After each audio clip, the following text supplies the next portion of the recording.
அப்பாட்ட அழுகிற பிள்ளை உனக்கு தேவையில்லை. ஆண்டவரத்தில் அழுகிற ஒரு பிள்ளை உனக்கு இருக்குமானால் நீ உன்னை அறியாமலேயே இந்த உலகத்தில் ஐஸ்வர்யவானாக மாறிவிடுவார். அவன் தேவையை சந்திக்க அவன் நிமித்தம் கர்த்தர் உன்னை ஆசீர்வதிப்பார். உன் கையின் பிரயாசத்தை ஆசீர்வதிப்பார். உன்னுடைய வீடு எப்போதும் ஐஸ்வர்யம் உள்ளதாக இருக்கும்.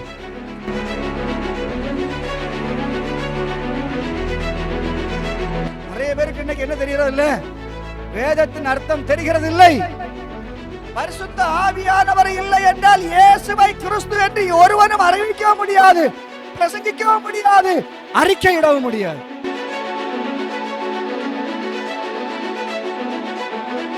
அவர் இன்ஜினியருங்கிறாங்க, அவர் டாக்டருங்கிறாங்க, அவர் சயின்டிஸ்ட் சொல்றாங்க, நல்ல பொலிட்டிஷியனா இருக்கிறாங்க, நீதி நேர்மையா இருக்கிறாங்க. அதுக்கு அர்த்தம் பரிசுத்தமா வாழ்றாங்களா? கிடையாது.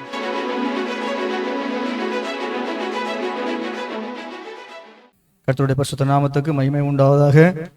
ஆண்டவரும் நம்மவரும் இரட்சகருமா இருக்கிற இயேசு கிறிஸ்து நாமத்திலே காலையில உங்கள் எல்லாருக்கும் என்னுடைய அன்பின் வாழ்த்துக்களை தெரிவித்துக் கொள்ளுகிறேன். இந்த உபவாச நாளில் ஆண்டவருடைய வார்த்தை உங்களோடு பகிர்ந்து கொள்ள கர்த்தர் தந்த நல்ல தருணத்திற்காக ஆண்டவருக்கு நன்றி சொல்லுகிறேன்.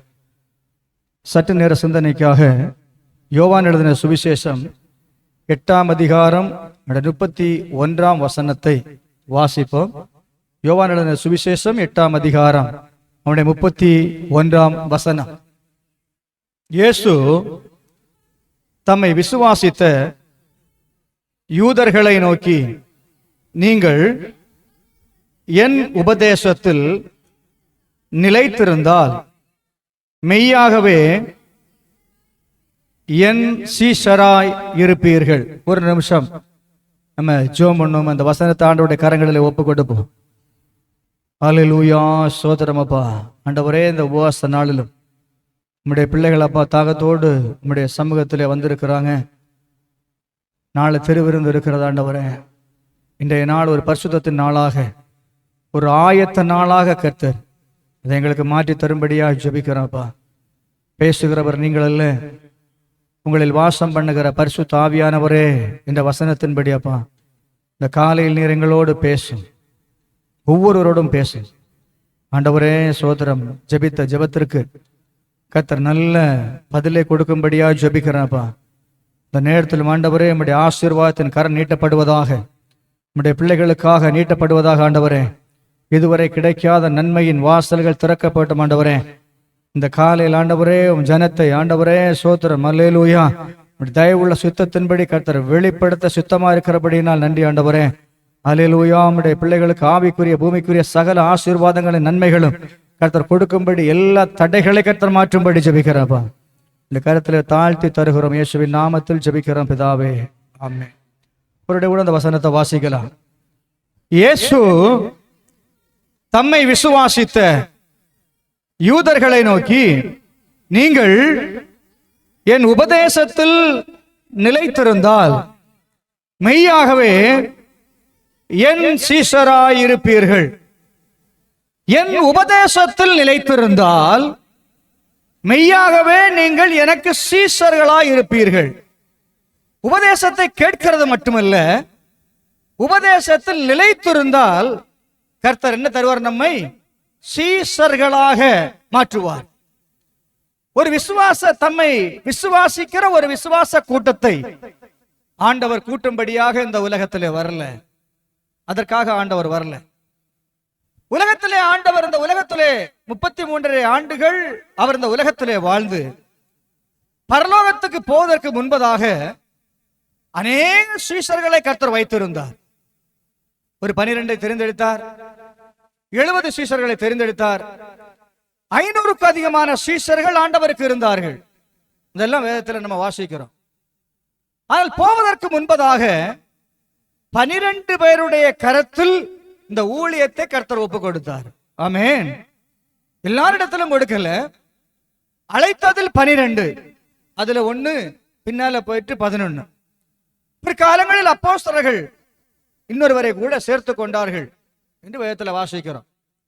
இந்த 12 பேரை சீசர்களாக 3.5 ஆண்டு காலத்திற்குள்ள ஆண்டவர் அவர்களை தயார் செய்துவிட்டு பிதாவிட்ட சொல்றாரு, வேலையெல்லாம் முடிஞ்சிருச்சு. அப்ப அந்த 12 பேரும் கூட நடந்தவங்க, ஆண்டவருடைய மகிமையை கண்டவங்க, 12 பேர் சீஷர்களாக மாறி இவ்வளவு பெரிய ஆண்டவருடைய ராஜ்யத்தை கட்டி எழுப்ப கர்த்தர் அவர்களுக்கு அனுக்கிரகம் பண்ணினார். ஆமென். நமக்கு எல்லாருக்கும் அவர் போவதற்கு முன்பதாக இந்த 12 பேரை கர்த்தர் தெரிந்தெடுத்து சொல்றாரு, நீங்கள் எல்லாரும் புறப்பட்டு போய் சகல ஜாதிகளையும் சீஷர்களாக்கி, நீங்க போய் சகல ஜாதிகளையும் சீஷர்களாக மாற்ற வேண்டும். நீங்க சபைகளை ஸ்தாபித்து அவள பைபிள் காலேஜ் எல்லாம் வச்சு படிக்க வச்சு நீங்க இப்படி எல்லாம் பண்ணணும்னு சொல்றத ரொம்ப சிம்பிளா, நீங்க போய் சகல ஜாதிகளையும் சீஷராக்கி. அப்ப சகல ஜாதிகளையும் சீஷராக்குகிற அதிகாரம் கர்த்தருடைய வசனத்தில் இருக்கிறது. அல்லேலூயா. நீ வசனத்தை பிரசங்கம் பண்ணும் பொழுது, தேவ வசனத்தை ஜனங்களுக்குள்ளே நீ பிரசித்தம் பண்ணும் போது, கர்த்தருடைய வசனம் அவர்களுக்கு உள்ளே கிரியை செய்து அவர்களை சீஷர்களாக மாற்றும். ஆமென். நம்முடைய வேலை என்ன? புறப்பட்டு போய் எல்லாருக்கும் சுவிசேஷத்தை பிரசங்கிக்க வேண்டும். இங்கே ஆண்டவர் சொல்லுகிறார், தம்மை விசுவாசித்த யூதர்களை நோக்கி. இப்ப யூதர்கள் எப்பொழுது இயேசுவிடத்துல வந்தாலும் ஒரு பிரச்சனையோட தான் வருவாங்க. என்ன பிரச்சனை? இவரிடத்தில் எப்படி குற்றம் கண்டுபிடிக்க முடியும்? இயேசுவிடத்தில் குற்றம் கண்டுபிடிக்கிறார்கள் தான் யூதர்கள் வருவார்கள்.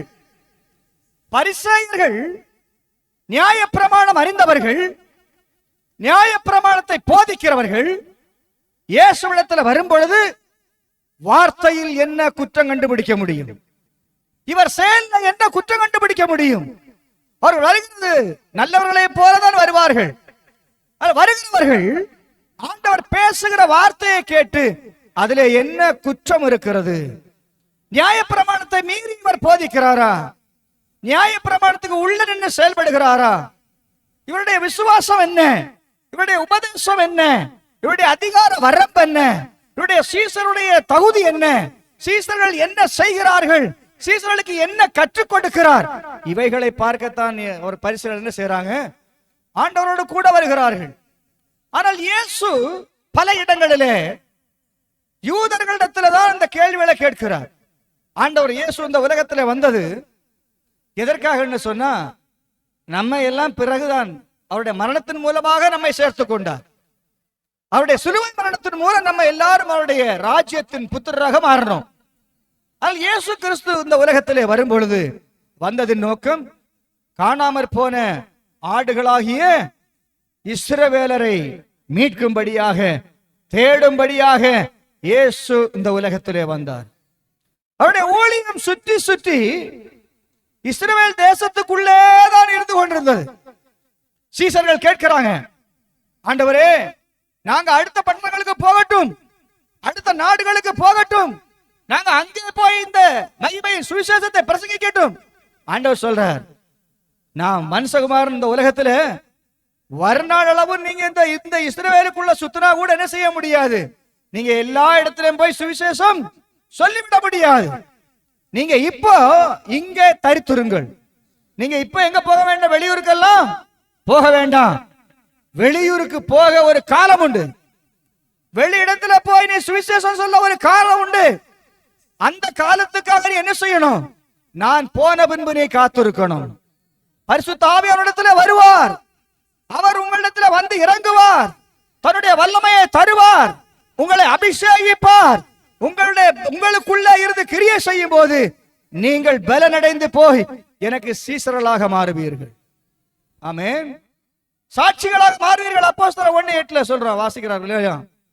நீங்க என்ன செய்யணும்? போய் காத்திருக்கும் போது நீங்க என்ன, பரிசுத்த ஆவி உங்களிடத்தில் வரும்போது நீங்கள் பலனடைந்து எருசலேமிலும் யூதேயாவிலும் சமாரியாவிலும் பூமியின் எல்லையும் எனக்கு சாட்சிகளாயிருப்பீர்கள்.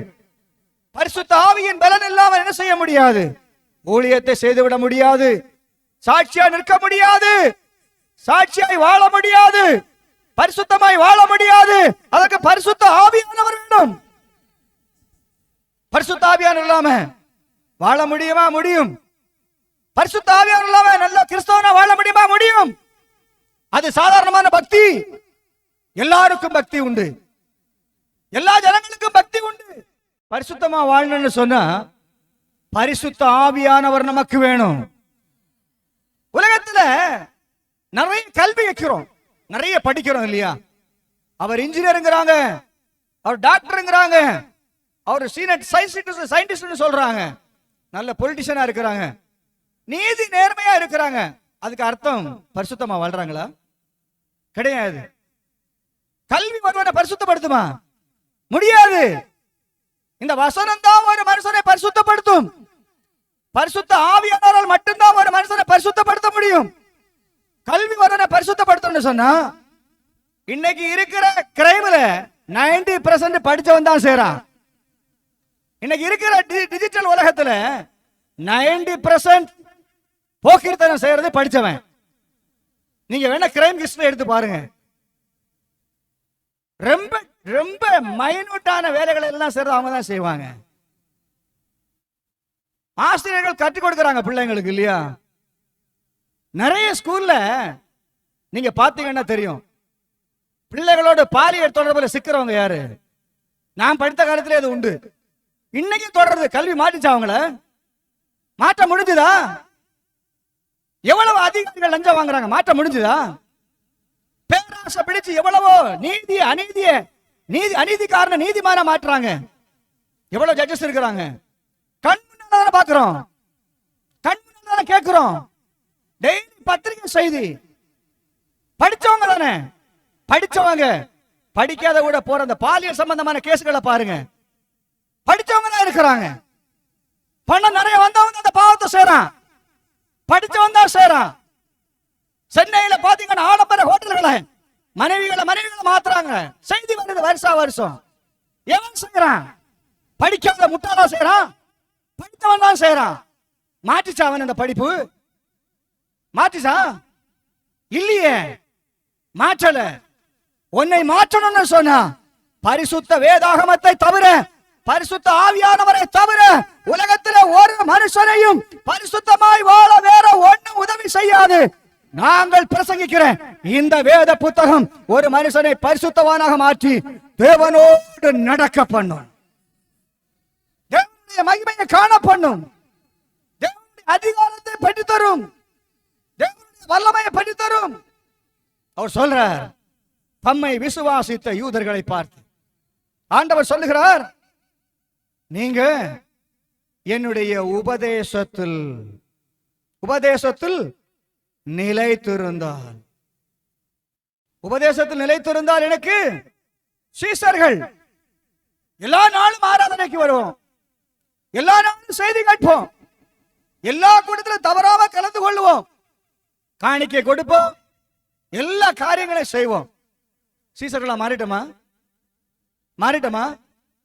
வருகிறோம், நல்ல ஆடி பாடி ஆவியில நிரம்பி அந்நிய பாஷையெல்லாம் பேசி தகர் தெரிஞ்சிட்டு போயிடுறோம்.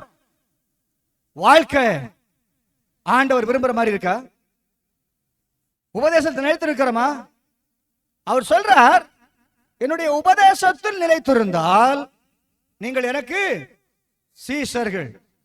விசுவாசிகளா இருக்கிற ரொம்ப சாதாரணம், அதுக்கு பெரிய விஷயம் எல்லாம் கிடையாது. சில வியாபார ஸ்தலத்தில் பாத்தீங்கன்னா இருக்கும், 3 போட்டோ வச்சிருப்பாங்க, 3 மதம். அதுல சென்டர்ல உட்கார்ந்து இருப்பாரு நம்ம ஆளு, ஒரு போட்டோ வச்சுக்கிட்டு இல்லையா? எங்களுக்கு எம்மதமும் சம்மதம், பரலோகத்துக்கு போக முடியாது. ஆமென். அது பிசினஸுக்கு உதவும். நான் ரொம்ப நீதியா வாழ்றேன், நல்லது, கிரைம் கொஞ்சம் குறையும். ஆனா அதுக்கு அர்த்தம் ஆள் பரிசுத்தவான் அல்ல. ஆமென். பரிசுத்தமா வாழணும்னு சொன்னா பரிசுத்த வசனம் உணவாக உள்ள போகணும், பரிசுத்த ஆவியானவர் உள்ள வேலை செய்ய ஆரம்பிக்கணும். கர்த்தருக்காக பிரயோஜனப்படணும்னு சொன்னா வசனம் உள்ள இருந்து கிரியை செய்யும் போது அந்த உபதேசத்தில் என்ன செய்யணும்? நிலைத்திருக்கணும். ஆண்டவர் நிறைய உபதேசம் சொல்லல, கொஞ்சம் தான் சொன்னார். அந்த கொஞ்சத்தை யாரு கடைபிடிக்கிறாங்களோ அவங்களுக்கு அநேகமான காரியங்கள் என்ன செய்வார்? கர்த்தர் வெளிப்படுத்துவார். அதுல சில காரியத்தை மட்டும் நான் உங்களுக்கு என்ன சொல்றேன், சொல்ல வாசிக்கிறேன். யோவான் 8ஆம் அதிகாரம் முழுவதும் நீங்க வாசித்தீங்கன்னு சொன்னா, யூதர்களுக்கும் இயேசுவுக்கும் குறைந்தபட்சம் ஒரு 9 தர்க்கங்கள் அங்க நடக்கும். யோவான் 1ஆம் அதிகாரத்துல யோவான் இயேசுவை வெளிப்படுத்தும் போது தேவகுமாரனாக, தேவனாகவே அவன் வெளிப்படுத்துகிறான். மற்ற சுவிசேஷங்களுக்கும் யோவான் சுவிசேஷத்துக்கு ஒரு வித்தியாசம் உண்டு. யோவான் சுவிசேஷம் முழுவதுமாக நீங்க பாத்தீங்கன்னு சொன்னா நிறைய அற்புதங்கள் எல்லாம் அங்க இருக்காது. ஒரு குறிப்பிட்ட 8 அற்புதங்கள் தான் அந்த யோவான் சுவிசேஷத்துல இருக்கும். மத்தேயு சுவிசேஷத்தை எழுதும் போது இயேசுவை ராஜாவாக வெளிப்படுத்துகிறார். மார்க் எழுதும் போது ஒரு ஊழியக்காரனாக வெளிப்படுத்துகிறார். ஆனால் லூக்கா எழுதும் போது ஒரு மனிதனாக, அந்த மனுஷ தன்மையில இருந்து ஆண்டவர் செய்த ஊழியங்கள் வெளிப்படுத்துகிறார். ஆனால் யோவான் அப்படி அல்ல. யோவான் தொடக்கத்திலேயே அவர் சொல்கிறார். யோவான் 1ஆம் அதிகாரம் 1ஆம் வசனத்தை எடுத்தீங்கன்னா, ஆதியிலே வார்த்தை இருந்தது, அந்த வார்த்தை தேவனிடத்தில் இருந்தது, அந்த வார்த்தை தேவனாய் இருந்தது, அவர் தேவனோடு இருந்தார், சகலமும் அவர் மூலமாய் உண்டாயிற்று, உண்டானதொன்றும் அவரே அல்லாமல் உண்டாகவில்லை. தொடக்கத்திலேயே யோவான் ஆண்டவரை வெளிப்படுத்தும் போது தொடக்கத்திலேயே அவன் தேவனாக இயேசுவை வெளிப்படுத்துகிறார். மற்றொருவருக்கு வெளிப்படாத ஒண்ணு யோவானுக்கு வெளிப்படுகிறது. மற்ற எல்லாருக்கும் கிடைக்காத ஒரு வெளிப்பாடு யோவானுக்கு இருக்கிறபடினால 3 சுவிசேஷத்தை காட்டிலும் 4வதான சுவிசேஷம் மிகவும் வித்தியாசமாக, இயேசுவுக்கும் பிதாவுக்கும் உள்ள உறவு என்ன, இயேசுவுக்கும் பிதாவுக்கும் உள்ள அதிகாரம் என்ன, இயேசு எதற்காக இந்த வந்தார், எதை அவர் செய்கிறார், எதை செய்து முடித்தார், இன்னும் என்ன பாக்கி இருக்கிறது, பல காரியங்களை வாசித்தீங்கன்னு சொன்னா யோவான் சுவிசேஷத்துல வாசிக்க முடியும். அல்லேலூயா. 1ஆம் அதிகாரத்துல தேவனாக சித்தரித்து அவருடைய காரியத்தை எல்லாம் சொல்றாரு, நம்மை குறித்து சொல்றாரு. யோவான் 1:12 நினைக்கிறேன் வாசிக்கும் போது, எத்தனை பேரோட நாமத்தில் விசுவாசம் வைத்தார்களோ அத்தனை பேரும் அவருடைய பிள்ளைகளாகும்படி அதிகாரம். அப்ப தேவன் முதலாவதாக செய்கிற காரியம், தன் மூலமாக எல்லாம் உண்டானாலும் தன்னை விசுவாசிக்கிற பிள்ளைகள் தன்னுடைய பிள்ளைகளாகும்படி அதிகாரம் கொடுக்கிறார். ஆமென். உலகத்துல நமக்கு அப்பா அம்மாவுக்கு பிறகு அடுத்த லேபிள் என்னது? பரலோக தகப்பன் இயேசு மட்டும்தான். ஆமென். அதான் நம்முடைய அடையாளம். கிறிஸ்தவன் தான் அடையாளம். அந்தியோகியாவில் முதல்ல சீசர்களுக்கு கிறிஸ்தவர்கள் என்று பெயர் வருகிறது. அதுக்கு முன்ன கிறிஸ்தவர்கள் பேர் கிடையாது. அந்தியோகியாவில் வச்சுதான் முதலா கிறிஸ்தவர்களுக்கு, சீசர்களுக்கு கிறிஸ்தவர்கள் என்கிற பெயரை அப்பதான் கொடுக்கிறாங்க. இப்ப இயேசு 1ஆம் அதிகாரத்துல வந்து அப்படி வர்றாரு. 2ஆம் அதிகாரத்துல சீஷர்களை எல்லாம் தேர்ந்தெடுத்துட்டு ஊழியத்துக்கு வர்றாரு. கானா ஒரு கல்யாண வீட்டுல வரும்போது முதல் அற்புதத்தை அங்க செய்யறாரு இல்லையா? லூக்கா எழுதின சுவிசேஷம் 2ஆம் அதிகாரத்துல மரியாளுக்கு சொல்லப்பட்ட தீர்க்க தரிசனத்தை கண்கூடாக பார்க்கிறது. யோவான் சுவிசேஷம் 2ஆம் அதிகாரம் கானாவூர் கல்யாண வீட்டு சம்பவத்தில். அல்லேலூயா. ஆண்டவர் நீ பிறப்போகிற பிள்ளை உன்னதமானுடைய குமாரன் என்று மரியாளுக்கு அறிவிக்கப்பட்டது. வெளிப்படுகிற இடம் கானாவூர் கல்யாண வீடு. ஆமென். அதுவரை இயேசுவிடத்துல சந்தேகமா இருந்த மரியாள், இவர் எப்ப வெளிப்பட போகிறார், இவர் மீது சொல்லப்பட்ட வாக்குத்தத்தங்கள், இவரால் எனக்கு கிடைக்கப்பட்ட வாக்குத்தத்தங்கள், இவரால் எனக்கு பெற்ற தீர்க்க தரிசனங்கள் எப்போது நடக்கும் என்ற காத்திருந்த மரியாள் கண்ட அற்புதம் யோவான் எழுதின சுவிசேஷம் 2ஆம் அதிகாரத்தில். ஆமென். 3ஆம் அதிகாரத்தில் வரும்போது நிக்கதோம் என்கிற யூதர்களுக்குள்ளே ஒரு மிகப்பெரிய பரிசேயன், ஒரு அதிகாரி, ஒரு போதகன் இயேசுவிடத்தில் வருகிறான். இயேசு முதலாக சொல்றார், நீ ஜலத்தினாலும் ஆவியினாலும் பிறவாவிட்டால் தேவனுடைய ராஜ்யத்தை காண மாட்டாய், பிரவேசிக்க மாட்டாய் என்று நிக்கதோமிடத்தில் இயேசு சொல்லுகிறார். ஆமென். 3ஆம் அதிகாரத்தில் வந்த நிக்கதேமு சாதாரணமான ஆள் இல்ல. அவர் சொல்றார், நீ இஸ்ரவேல்ல போதகனா இருக்கிறார். ஆமென். அவர் ஆத்துரியில வார இயேசுவிடத்தில் இவர் பெரிய அற்புதங்களை அடையாளங்களை சொல்லி கேள்விப்படுகிறார். இவர் தேவனிடத்திலிருந்து வந்திருந்தால் மட்டும்தான் இப்படிப்பட்ட காரியங்களை செய்ய முடியும். ஆனாலும் கேள்விப்பட்டவைகள் எவைகளை நான் கேள்விப்பட்டேனோ அவைகளை பார்க்கும்படி போறேன்னு சொல்லி பகல்ல வரல. பகல்ல வந்து அவருடைய வேலைக்கு பிரச்சனை, அவனுடைய அவனுடைய வேலைக்கு பிரச்சனை, பொசிஷனுக்கு பிரச்சனை, ஊர் பிரச்சனை, உலக எல்லா பிரச்சனையும் சேர்ந்துரும். ஆனால் என்ன செய்கிறான்? ராத்திரி இயேசுவிடத்துல வர்றான். ராத்திரி இயேசுவிடத்துல வந்து, போதகரே, நீர் பரத்துல தேவனிடத்திலிருந்து வராவிட்ட அந்த காரியங்களை எல்லாம் செய்ய முடியாதுன்னு சொன்ன உடனே ஆண்டவர் முதல்ல சொல்றாரு, சரிதான் நிக்கோதேமு, நீ முதல்ல செய்ய வேண்டிய காரியம் ஒண்ணு இருக்கு. என்னது? ஜலத்தினாலும் ஆவியினாலும் நீ பிறக்கணும். அவனுக்கு புரியல. நிறைய பேருக்கு இன்னைக்கு என்ன தெரிகிறது இல்ல, வேதத்தின் அர்த்தம் தெரிகிறது இல்லை. பரிசுத்த ஆவியானவர் இல்லை என்றால் இயேசுவை கிறிஸ்து என்று ஒருவனும் அறிவிக்க முடியாது, பிரசங்கிக்க முடியாது, அறிக்கையிடவும் முடியாது. அல்லேலூயா.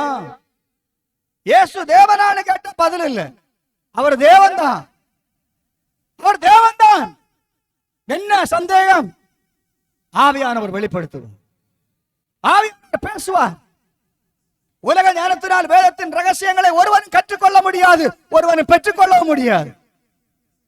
நிறைய திருமறை அறிஞர்கள் இருக்கிறார்கள், வேதத்தை விளக்கமாக எழுதுவார்கள். ஆவியானவர் இல்லாமல் எழுதலாமே? எழுதலாம். கிரியை செய்யுமான்னு கேட்டா இருக்காது. அல்லேலூயா. கிரியை செய்யணும்னா பரிசுத்த ஆவியானவர் வேணும், மறைபொருட்கள் வேணும், வெளிப்படணும்னு சொன்னா பரிசுத்த ஆவியானவர் வேணும். இல்லை என்றா ஒரு கதை புத்தகம் போல, சரித்திர புத்தகம் போல, ஏதோ நன்னறி நூல் போல வேதத்தை வாசித்துட்டு போக முடியும், அப்படித்தான் செய்ய முடியும். ஆனால் ஆவியானவர் உங்களோடு இருக்கும் பொழுது, பரிசுத்த ஆவியினால், பரிசுத்த தீர்க்கதரிசிகளினால் அப்போஸ்தலர்கள் எழுதின இந்த வசனம் ஆவியானவர் நீங்க வாசிக்கும் போது அதை உங்களுக்கு விளங்க பண்ணுவார், மறைபொருட்களை வெளிப்படுத்துவார். ஒவ்வொருவரும் ஒவ்வொரு நாளும் வாசிக்கும் போது அந்த வேத வசனம் உங்களுக்கு வித்தியாசமான அனுபவங்களை உங்களுக்கு தரும். ஒவ்வொரு நேரத்திலும் அந்த வசனம் உங்களை தேற்றும். வசனம் உங்களுக்கு பாதைக்கு வெளிச்சத்தை காட்டும். உங்கள் வாழ்க்கைக்கு செய்ய வேண்டிய காரியங்களை எல்லாம் இந்த வசனம் போதிக்கும். உங்கள் பிரச்சனைகளுக்கு பரிகாரம் இந்த வேத வசனத்தில் இருக்கிறது. அல்லேலூயா. பரிகாரி கர்த்தர், நானே உன் பரிகாரியாய கர்த்தர் அன்னைக்கு சொன்னவர் இன்னைக்கு உங்களுக்கு எல்லாவற்றுக்கும் பரிகாரி கர்த்தர் தான். நம்முடைய வாழ்க்கையில் இருக்கிற அத்தனை பிரச்சனைகளுக்கும் தீர்வு கிடைக்கிற ஒரே இடம் தேவ சமூகம், ஒரே இடம் தேவ சமூகம். உன்னுடைய மொத்த பிரச்சனைக்கு தீர்வு இயேசு கிறிஸ்துவிடத்தில் மட்டும்தான் உண்டு. நீ தீர்க்க முடியாத எந்த பெரிய பிரச்சனையா இருக்கட்டும், சுகமா, கடன் பிரச்சனையா, வேலையா, திருமணமா, ஆஸ்தியா, எது வேணும்னாலும் சொல்ல, எல்லாவற்றுக்குமான பதில் கிடைக்கிற ஒரே இடம் தேவனுடைய சமூகம். அல்லேலூயா. தேவ சமூகத்தில் நீங்கள் காத்திருக்கும் போது கர்த்தர் உங்கள் வாழ்க்கையில நீங்க எதை செய்யணுமோ அதை எல்லாம் அதை உங்களுக்கு வெளிப்படுத்துவார். நீ ஜெபிக்கிற இடம் தான் தேவனோடு பேசுகிற இடம். நீ ஜெபிக்கிற இடம் தான் தேவனோடு இடைபெறுகிற இடம். நீ ஜெபிக்கிற இடம் தான் தேவனுடைய மகிமையை காண்கிற இடம்.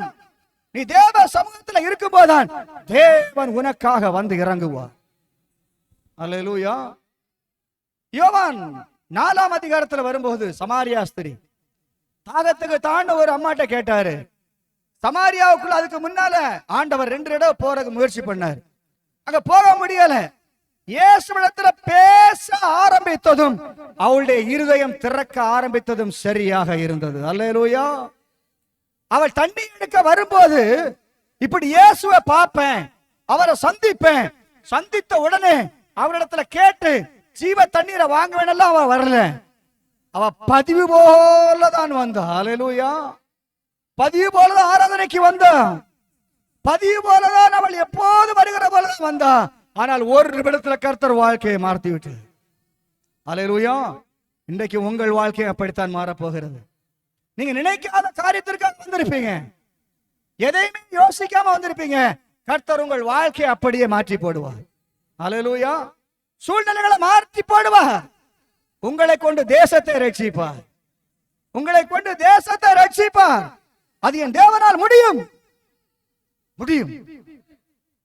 4ஆம் அதிகாரத்தில் சமாரியா ஸ்திரீ வந்து தண்ணீரை கேட்டா. 29ஆம் வசனம் வாசித்தீங்கன்னா தெரியும். போகும்போது வார்த்தையை பேசுற வெளிப்பாடு வந்தது, கேட்டா வெளிப்பாடு வந்தது. நான் பேசுகிறது கிறிஸ்து தான் அறிஞ்சிட்டேன். ஆமென். சிலருக்கு எவ்வளவுதான் கேட்டாலும் கடைசி வரைக்கும் வெளிப்பாடு வரவே செய்யாது. ஆமென். வருஷம் பூரா பிரசங்கம் கேட்பாங்க, ராத்திரி பகலும் கேட்பாங்க, இரவு பகலும் வாசிப்பாங்க. ஆனா என்னதான் பவுல் சொல்வார் ரொம்ப அழகா, எப்போது கற்றாலும் புத்தி இல்லாத. ஆமா, அத பேசுற உங்களுக்கு கோபம் வந்துடும். அல்லேலூயா. ஆமென். எவ்வளவு கற்றாலும் புத்தியில என்ன செய்யாது, ஏறாது அப்படின்னு பவுல் தெளிவா சொல்றார். அதுபோல நம்முடைய சிலருடைய இருதயம் அப்படித்தான். நிறைய கத்துக்கிடுவோம், நிறைய கேள்விப்படுவோம், ஆனாலும் புத்தியில வருமானு கேட்டா வராது. இவங்களை யார் ஈஸியா ஏமாத்த முடியும்? ஒரு நல்ல ஊழியக்காரங்க வந்தா எங்களை போல உள்ளவங்க ரொம்ப ஈஸியா ஏமாத்திர முடியும். ஆமென். அதான உண்மை, அதான் உண்மை. ஆமென். அல்லேலூயா. அப்போ இங்க சமாரியா ஸ்திரீ கேட்ட உடனே ஓடுறா. எதுக்கு? எதுக்கு? அவருக்கு தண்ணி கொடுத்தாரு, அதுக்கு முன்ன கொடுக்கவே இல்லை. மனுஷன் தர்றேன்னு தான் சொன்னாரு. நான் கொடுக்கிற தண்ணீர் நீ குடிச்சேன்னு சொன்னா உனக்கு ஒருபோதும் தாகம் வராதுன்னு சொன்னார். அவ டக்குன்னு யோசித்தா, இந்த தண்ணி எங்க ஊர்ல உள்ள அத்தனை பேருக்கு வேணும். அல்லேலூயா.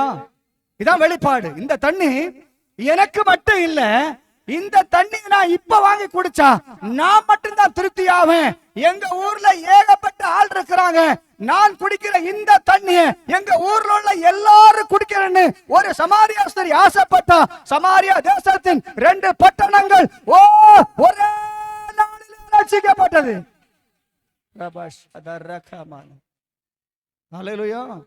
அதான் வெளிப்பாடு, அதான் வெளிப்பாடு, அதான் வெளிப்பாடு. ஓடி போனா கேரக்டர் என்னது? பேச வேண்டாம். அவ போய் சொல்லி ஒரு மனுஷனாவது நம்புவா நினைக்கிறீங்களா? இல்ல. ஆனா அவளுக்கு தெரியும், நான் சொன்ன ஒருத்தர் நம்ப மாட்டாங்க, அது எனக்கு மேட்டரே கிடையாது. அல்லேலூயா. எனக்குள்ள ஜீவ தண்ணிய ஒருத்தர் தந்துட்டேன்னு சொன்னாரு, அதை எனக்குள்ள வச்சிட்டாரு. அது அந்த வேலையை செய்ய ஆரம்பிக்கும். அந்த ஆவியானவர் அந்த வேலையை செய்வார். என்னுடைய வேலை அவர் சொன்னதை நான் பிரஸ்தாபப்படுத்த வேண்டும். ஹல்லேலூயா. ஆமென். அதான் போறா, ஓடுறா, ஓடுறா. யார பத்தியும் கவலைப்படல. வீட்டுக்கு தண்ணி கொண்டு போகிறேன்னா புருஷன் அடிப்பாங்க, அதையும் கவலைப்படல. வீட்டு பிரச்சனையே எடுக்கல. நேர கேட்டா அப்படியே குடத்தை வச்சா, இந்த வாரேன்னா அப்ப ஸ்டார்ட் பண்ண வேலை. ஊருக்கார அத்தனை பேரும் இயேசுவிடத்துல வந்து சேருகிற வரை அவள் ஒவ்வொருவரையும் பார்த்து சொல்லிக் கொண்டே இருந்தாள். அந்த ஊர்ல உள்ள அத்தனை 12 மணிக்கு ஸ்டார்ட் பண்ணான்னு வச்சுக்கிடுங்களேன், 6 மணிக்குள்ள ஒரு பெரிய ஊரையே திரட்டி என்ன வேகத்துல போயிருப்பா, என்ன வெளிப்பாடோட போயிருப்பா, என்ன ஆர்வத்தோட போயிருப்பா, என்ன விசுவாசத்தோட போயிருப்பா. அதான் வெளிப்பாடு. ஆமென். எல்லார்ட்டையும் சொல்லிட்டு அத்தனை பேரையும் கொண்டு இங்க வந்தா. அந்த ஊரார் முதல்ல கேள்விப்பட்டாங்க, மேசியா வந்திருக்கிறார். அநேக ஜனங்கள் இந்த உலகத்துல இருக்கிறாங்க, சுற்றி இருக்கிறாங்க. ஆனா நம்ம நினைப்போம் அவங்கள்ட்ட சொன்னா ஏத்துக்கிட மாட்டாங்க, சண்டைக்கு வருவாங்க. நிறைய பேர்ல உள்ள குமரல்களை நீங்க ஒருத்தர்கிட்ட பேசும்போதுதான் தெரியும். ஆமென். ஆறுதல் அடையாத உள்ளங்கள் இந்த உலகத்திலே அநேகம் இருக்கிறது. இயேசுவை அறியாத உள்ளங்கள் இந்த உலகத்திலே அநேகம் இருக்கிறது. இயேசுவை தவறாக கேள்விப்பட்ட அநேகர் இந்த உலகத்தில் நம்மோடு கூட வசிக்கிறார்கள். அவர்களுக்கு இயேசு யாருங்கிறதை புரிய வைக்க வேண்டிய வேலை உங்கள் வேலை.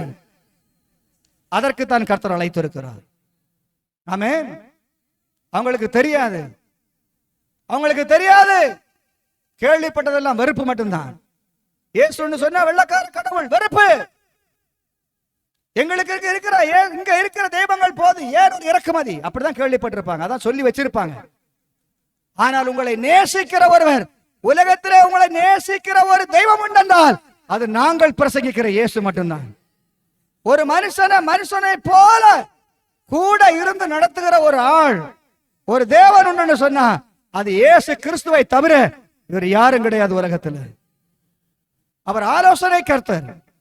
ஆலோசனை அவர் தருவார் இல்லையா? கரம் பிடித்து நடத்துவார். கண்மலையின் மேல் நிறுத்துவார். கரம் பிடித்து நடத்தவும் தெரியும், கண்மலையின் மேல் நிறுத்தவும் தெரியும். அல்லேலூயா. உங்களை குறித்த தேவ திட்டம் வெளிப்படணும்னா கர்த்தருடைய உபதேசத்தில் நிலைத்திருக்கணும். 5ஆம் அதிகாரம் வரும்போது இயேசு ஒருத்தரை தேடி போறார் இல்லையா? 5ஆம் அதிகாரம் வரும்போது ஆண்டவர் 5 அப்பம் 2 மீன் பிலிப்பை கூப்பிடுறாரு இல்லையா? ஜனங்கள் 5000 பேருக்கு கிட்ட வந்திருக்கிறாங்க. எதுக்கு? யோவானை கொன்னுட்டாங்க. துக்கம் விசாரிக்கிறதுக்கு வர்றாங்க. இயேசு எங்க போறாருன்னா வனாந்திரத்துல போறாரு. இங்க இருந்தா சரியாகாதுன்னு சொல்லி வனாந்திரத்துக்கு போகிறார். திரள் கூட்டம் ஜனங்கள் வந்தாச்சு. என்ன செய்யணும் தெரியல. 3 நாள் ஆச்சு. துக்கம் விசாரிச்சுட்டு போறாங்க. இப்ப இவங்களுக்கு என்ன கொடுக்கணும்? ஏதாவது கொடுத்து அனுப்பணும். 3 நாள் வந்து பசியா உட்காந்துட்டு போறாங்கன்னு சொல்லி ஆண்டவர் சொல்ற சீசர்களை பார்த்து, இவங்களுக்கு ஆகாரம் கொடுக்கணும், என்னப்பா செய்யணும் அப்படின்னு. உடனே சீசர்கள் சொல்றாங்க, இங்க போய் இவனுக்கு கொஞ்சம் கொஞ்சம் பிலிப்பு தான் சொல்றாரு. ஏன்னா பிலிப்பு தான் எப்படிப்பட்ட ஆளு, கொஞ்சம் கணக்கு வழக்கெல்லாம் பார்த்து கரெக்டா வாங்கிட்டு வருவார். ஆமென். கடைக்கு போய் கொஞ்சம் அனுபவம் உள்ள ஆளு யாரு? பிலிப்பு. பிலிப்பிட்ட சொல்றாரு, பிலிப்பு இவங்களுக்கு ஆகாரத்தை ரெடி பண்ணு. அவரோட கணக்கு போடுறாரு. ஒரு 3 ரொட்டி துண்டு, ஒரு கொஞ்சம் சலாடெல்லாம் வச்சு கொடுத்தா கூட ஒரு 200 பணமாவது வேணும். இந்த யூதாஸ் பயல்கிட்ட கேட்டா பணம் கொடுப்பானா? அந்த பையன் கொடுக்கவே மாட்டான். அவனுக்கு வாங்க மட்டும்தான் தெரியும். பணப்பையில எவ்வளவு எவ்வளவு இருக்குன்னு சேர்க்க மட்டும்தான் தெரியும். கொடுக்க தெரியாது, கொடுக்க மாட்டான். அதனாலதான் கப்பர்ற முகத்துல வந்த உடனே உள்ள வராங்க, வரி கேட்கறாங்க. ஆண்டவர் கேட்கிறாரு, ஏப்பா நம்ம வீட்டுல உள்ளவங்க கூட வரி கொடுக்கணுமான்னு கேட்டுக்கிறாரு. ஆமா கொடுக்கறேன்னா அதையும் தப்பா பேசுவானுங்க. உங்க ஆண்டவர் வரி ஏய்ப்பு செய்கிறார், வரி ஏய்ப்பு செய்கிறார். அவர்கிட்ட கேட்கவும் முடியாது, அதிகாரம் கையில இருக்கு. அதனால சீசன் மெதுவாது கேட்கிறாரு. இவன் கேட்டு இயேசு இடத்துல வர்றதுக்கு முன்ன சொல்றாரு, நீ ஓடி போய் கடல்ல போய் தூண்டில போடு, முதல்ல கிடைக்கிற மீனை பிடிச்சு வாயை பிளந்து பார்த்தா அதுல துட்டு இருக்கும், அதை எடுத்து உனக்கு எனக்கும் சேர்த்து கொடு, அவ்வளவுதான். அல்லேலூயா, ஆமென். அப்ப இன்னாருன்னு அவனுக்கு தெரியும். அதனால ஆண்டவர் இங்க வந்த உடனே பிலிப்பிட்ட சொன்ன உடனே பிலிப்பு யோசிக்கிறார். போய் சொல்றாரு, 200 பணத்துக்கு வாங்கினா கூட கொடுக்க முடியாது. சொல்றது யாரு? சீசன். ஆமென். டக்குன்னு அந்திரேயா வந்தாரு. அவர் ரொம்ப வித்தியாசமான ஆளு. அடுத்தவன் இருக்கிற பொருளை அப்படியே வாங்கி பேசி கொண்டு பாஸ்டர்ட்ட கொடுத்துருவார். அல்லேலூயா. ஆனா அந்திரேயா அதிகமா எங்க பரல, இங்க வேதத்துல எழுதப்படல இல்லையா? எழுதுனா வேத புத்தகம் தாங்காது. ஆமென். இப்ப அந்திரேயாவிட்ட ஒரு அபிஷேகம் இருக்கு. யார்கிட்ட என்ன இருக்குன்னு தெரிந்து கொள்ளுகிற அபிஷேகம். ஆமென். அவர் அப்படியே கூட்டத்தை பார்க்கிறாரு. 5000 பேர் இருக்கிற கூட்டத்தை அந்திரேயா பார்க்கும்போது சின்ன பையன் ரொம்ப ஆர்வமா வந்தான். அப்பா அம்மா வீட்டுல இருந்து கிளம்புறாங்க. எங்க போறோம்? இயேசுவை பார்க்க போறோம். எதுக்கு? துக்கம் விசாரிக்கிறதுக்கு. நீ என்ன செய், சீக்கிரமா அந்த அப்பத்தை மீனை சாப்பிட்டுன்னு சொல்லி பையன் அப்பத்தை மீன் 5 அப்பமும் 2 மீனை யாரு கொடுக்குறாங்க? சின்ன பையனை கொடுக்குறாங்க. சின்ன பையன் வாங்கிட்டு யோசிக்கிறான், அப்பா அம்மா நிக்கிற ஸ்பீடுக்கு அப்பன் சாப்பிட்டு இருந்தா நம்மளை விட்டுட்டு அப்பா அம்மா எஸ்கேப் ஆயிருவாங்க. அப்ப அப்பா அம்மா கூட போனா அப்போ அப்புறம் சாப்பிட்டுக்கிடலாம். ஆமென். அப்பா அம்மா எங்க போறாங்க? இயேசுவிடத்துல போறாங்க. அப்ப வேணா அப்புறம் சாப்பிட்டுக்கிடலாம். அந்த அப்பத்தை அப்படியே வாங்கினான், பையில அப்படியே வச்சான், சுருட்டுனான், பாக்கெட்ல போட்டான். சாப்பிட்டேன்னு கேட்டாங்க. சாப்பிட்டேன்னு சொன்னா, நானும் வரேன் அம்மான்னா. சரி பிள்ளை ஆசைப்படுறானே, அவனையும் சேர்த்து கூட்டு போனதான் இந்த பையனை கூட்டிட்டு வந்தாங்க. ஆமென். அப்படி கூட்டிட்டு வந்து உட்கார்ந்த பையன் தான் 3 நாளா பிரசங்கம் கேட்கிறான். ராத்திரி பகலா பிரசங்கம் கேட்கிறான். சாப்பிடணுங்கிற எண்ணம் வரல. ஏன்? சூழ்ந்திருந்த தேவ பிரசன்னம். அல்லேலூயா. இயேசு எங்க இருக்கிறாரோ அவருடைய பிரசன்னம் அங்கெல்லாம் சூழ்ந்திருக்கும். 3 நாள் பசியோட தாகத்தோட உட்கார்ந்து இருக்கிறாங்க. யாருக்கு எதுவுமே கொடுக்கல. ஆனா 3ஆவது நாள் ஆண்டவர் சொல்றாரு, இவங்க இனி வனாந்திரத்துல யாத்திரை செய்யும் போது சோர்ந்து விடுவார்கள், இவர்களுக்கு ஏதாவது கொடுக்கணும். அந்திரேயோட கண் திறக்குது. அல்லேலூயா. அந்திரே அப்படியே பார்க்கறான், பையன் அப்படியே எடுக்கிறான். ஆமென். பையன் அப்படியே எடுத்து பைய விரிச்சு பைக்க மேல வச்சு அப்பத்தை வச்சான். அந்திரேயா பார்த்தான். அல்லேலூயா. போச்சு, இருந்த வடையும் போச்சு. அல்லேலூயா. வந்தான். தம்பி, நீ குடுக்கிற பாருங்க, ரொம்ப ரொம்ப சாதுரியமா அந்த பையன்கிட்ட பேச வாங்கிட்டான் பாத்தீங்களா? அல்லேலூயா. அது ரொம்ப முக்கியம். நம்மகிட்ட 1 லட்சம் இருந்தாலும் 1000 கொடுக்கணும்னா யோசிப்போம் இல்லையா? அத ஒருத்தன் பேசி அப்படியே கரெக்ட் பண்ணி அவ்வளோத்தையும் கொண்டு போட வைக்கிறான் பாருங்க. அதான் அந்திரேயா. அல்லேலூயா. போடாதவனையும் போட வைக்கிற ஊழியத்தை செய்யறது யாரு? அந்திரேயா. கொடுக்கிற இருதயத்தை, கொடுக்கிற மனசுள்ளவன். ஆனா எப்ப கொடுக்கணும் எப்படி கொடுக்கணும் தெரியாது. அப்ப போய் அவன்கிட்ட போய் பேசுறான். நீங்க சாதாரணமா பிள்ளைகள்கிட்ட ஒரு பொருளை கொடுத்துட்டு வாங்குறது அவ்வளவு லேசான காரணம் நினைக்கிறீங்களா? ஒரு காலமும் நடக்காது. ஆமென். ஒரு காலமும் நடக்காது. அதுவும் பிள்ளைகளுக்கு பிடித்தமான உணவு ஒன்ன கொடுத்துட்டு அந்த பிள்ளைகிட்ட இருந்து கொஞ்சோண்டு மட்டும் தங்கச்சி குடு, தம்பி குடு, அண்ணனு கொடுக்க நினைக்கிறீங்களா? நடக்கவே செய்யாது. ஆனா அந்த பிள்ளைகிட்ட போய் பேசுறாரு அந்திரேயா. நீங்க மெதுவா அந்த அப்பத்தை எடுத்து தந்துருங்க அப்படியே சொல்லியிருப்பாரு. நான் அவர்கிட்ட கொடுத்து உனக்கு இது அப்படியே டபுள் மடங்கா மாத்தி தரேன். ஆமென். இப்பவும் சாப்பிடலாம், வீட்டுக்கு போற வரை சாப்பிடலாம் அப்படின்னு ஏதாவது சொல்லியிருப்பார் இல்லையா? கேட்ட உடனே பையன் கொடுக்கிறான். அந்திரேயாவுக்கு தெரியும் நான் ஆராதிக்கிற ஆண்டவர் யார், நான் பின்பற்றுகிற ஆண்டவர் யாருன்னு அந்திரேயாவுக்கு தெரியும். பிலிப்பு போடுற கணக்கு வேற, அந்திரேயா போடுற கணக்கு வேற. 2 பேரும் சீசர்கள் தான். 2 பேரும் சீசர்கள் தான்.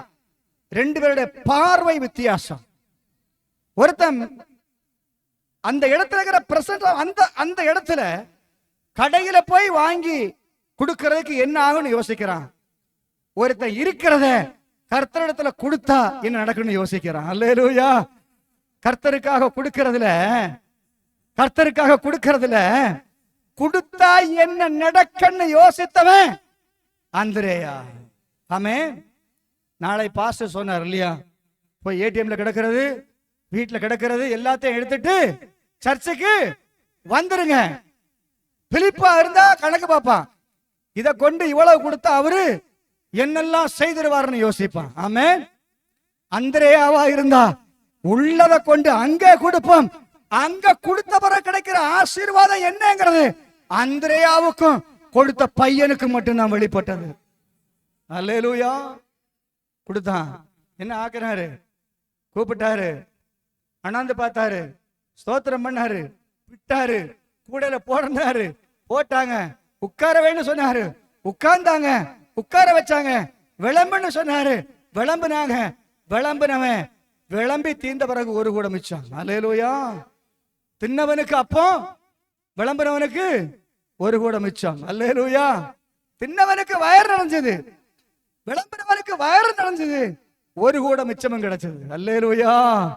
அதான் கொடுக்கிறவனுக்கும் விளம்புறவனுக்கும் உள்ள வித்தியாசம், பரிமாறனுக்குள்ள வித்தியாசம். அல்லேலூயா. 6ஆம் அதிகாரத்தில் ஆண்டவர் வரும்போது 38 வருஷமா ஒரு ஆள் கிடக்கிறார் இல்லையா? 38 வருஷம் ஒரு ஆள் கிடக்கிறார். அவரை கண்ட உடனே இயேசு என்ன செய்யறாரு? நேர போய் அவனை தேடி 5ஆம் அதிகாரத்துல யார செய்யறாரு? நான் சொன்னது 6ஆம் அதிகாரம். 5ஆம் அதிகாரத்துல தான் 38 வருஷமா ஒரு ஆள் கிடக்கிறார். யார தேடி வந்தாரு? காணாமல் போன இஸ்ரவேலர். எத்தனை வருஷமா கிடக்கிறாரு? 38. இயேசுக்கு வயசு 38 ஆச்சா? இல்ல. ஆனா அவர் பிறக்கு முன்னே ஒருத்தன் என் மேல விசுவாசமா கிடக்கிறான்னு அவர் அறிந்திருந்தார். அல்லேலூயா. பல தடவை இயேசு அந்த வாசல் வழியா வந்திருக்கிறார், பெதஸ்தா குளக்கரை வழியா பல தடவை வந்திருக்கிறார். ஆனா என்னைக்கும் இல்லாத வித்தியாசமான ஒரு நடப்பு தான் அன்னைக்கு கர்த்தர் வந்தது. அல்லேலூயா. ஒவ்வொரு நாளும் அவன் கேள்விப்பட்டிருப்பான் இயேசுவை. அவர் வந்தார்னா ஒருவேளை எனக்கு சுகம் கிடைக்க நினைச்சிருப்பான். அவனுடைய விசுவாசம் எல்லாம் என்னது? குளத்துக்குள்ள விழுந்தா, முதல்ல விழுந்தா சுகம் கிடைக்கும், அவ்வளவுதான். ஆனா அவனுக்கு தெரிஞ்சிருப்பான் இயேசு வந்திருந்தா குளத்துல விழ வேண்டிய தேவை இல்லை. ஆனா யார் இயேசுகிட்ட கொண்டு போறது? யார்? யாரும் கொண்டு போக மாட்டாங்க. அதனால அவன் அறிந்த விசுவாசத்துல அவனுக்கு விடுதலை உண்டு அவன் நம்புறான். ஆமென். நம்ம எல்லாம் ஆண்டவர் எதுக்கு வச்சிருக்காரு தெரியுமா? இந்த மாதிரி பல பேர் படுத்திருப்பாங்க வீட்டுல. ஆமென். அவங்கள கொண்டு இங்க வர்றதுக்கு தான் கர்த்தர் வச்சிருக்கிறார். அல்லேலூயா. எத்தனை பேர் விசுவாசிக்கிறீங்க? இங்க வந்தா சுகம் ஆவாங்களா ஆக மாட்டாங்களா? ஆவாங்களா ஆக மாட்டாங்களா? ஆவாங்க. அந்த விசுவாசம் யாருக்கு வேணும்? முதல்ல நமக்கு வேணும், தூக்குறவனுக்கு வேணும். 4 பேர் சேர்ந்து ஒரு திமிர்வாதக்காரரை தூக்கிட்டு வந்தாங்க இல்லையா? 4 பேர் சேர்ந்து தூக்கிட்டு வரும்போது அவனுக்குள்ள என்ன இருந்து? ஒரு விசுவாசம் இருந்து இல்லையா?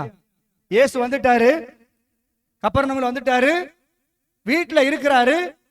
எப்படியாவது இவரை கொண்டு இயேசுவிடத்துல கொண்டு போனா என்ன உண்டாகும்? விடுதலை உண்டாகும் என்கிற விசுவாசம் சுவிசேஷம் அறிவிக்கிற 4 பேருக்கு இருந்தது. அல்லேலூயா.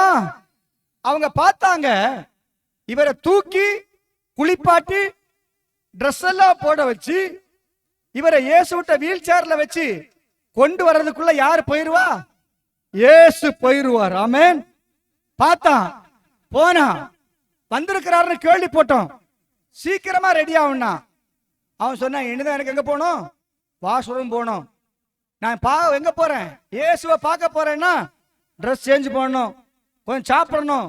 அப்ப எல்லாம் கூட்டி கழிச்சு கணக்கு பார்த்தா இன்னும் 1 மணி நேரம் வேஸ்ட் ஆயிரும். போனது எதுக்கு? இயேசு இடத்துல இவனு கொண்டு வர்றதுக்கு. போனா கட்டிலோட தூக்கிட்டு வந்தான். அல்லேலூயா. கட்டிலோட தூக்கிட்டு வந்தான். தூக்கிட்டு வந்தவன் எப்படி கொண்டு வரான்னு சொன்னா, ஆம்புலன்ஸ்ல போகும்போது நேத்தை கொண்டு பாருங்க, டிரைவர் ஸ்பீடா போறாரு, ஸ்ட்ரெச்சர் அப்படியே கீழே விழுந்து ஓடுது. அப்படியே தூக்கிட்டு வந்தாங்க, பொறுப்போட தூக்கிட்டு வந்தாங்க. பொறுப்பு இல்லாத ஒருத்தன் கொண்டு போறான் பாருங்க, ஒரு நோயாளிய வேண்டி அப்படியே கொண்டு போறான்.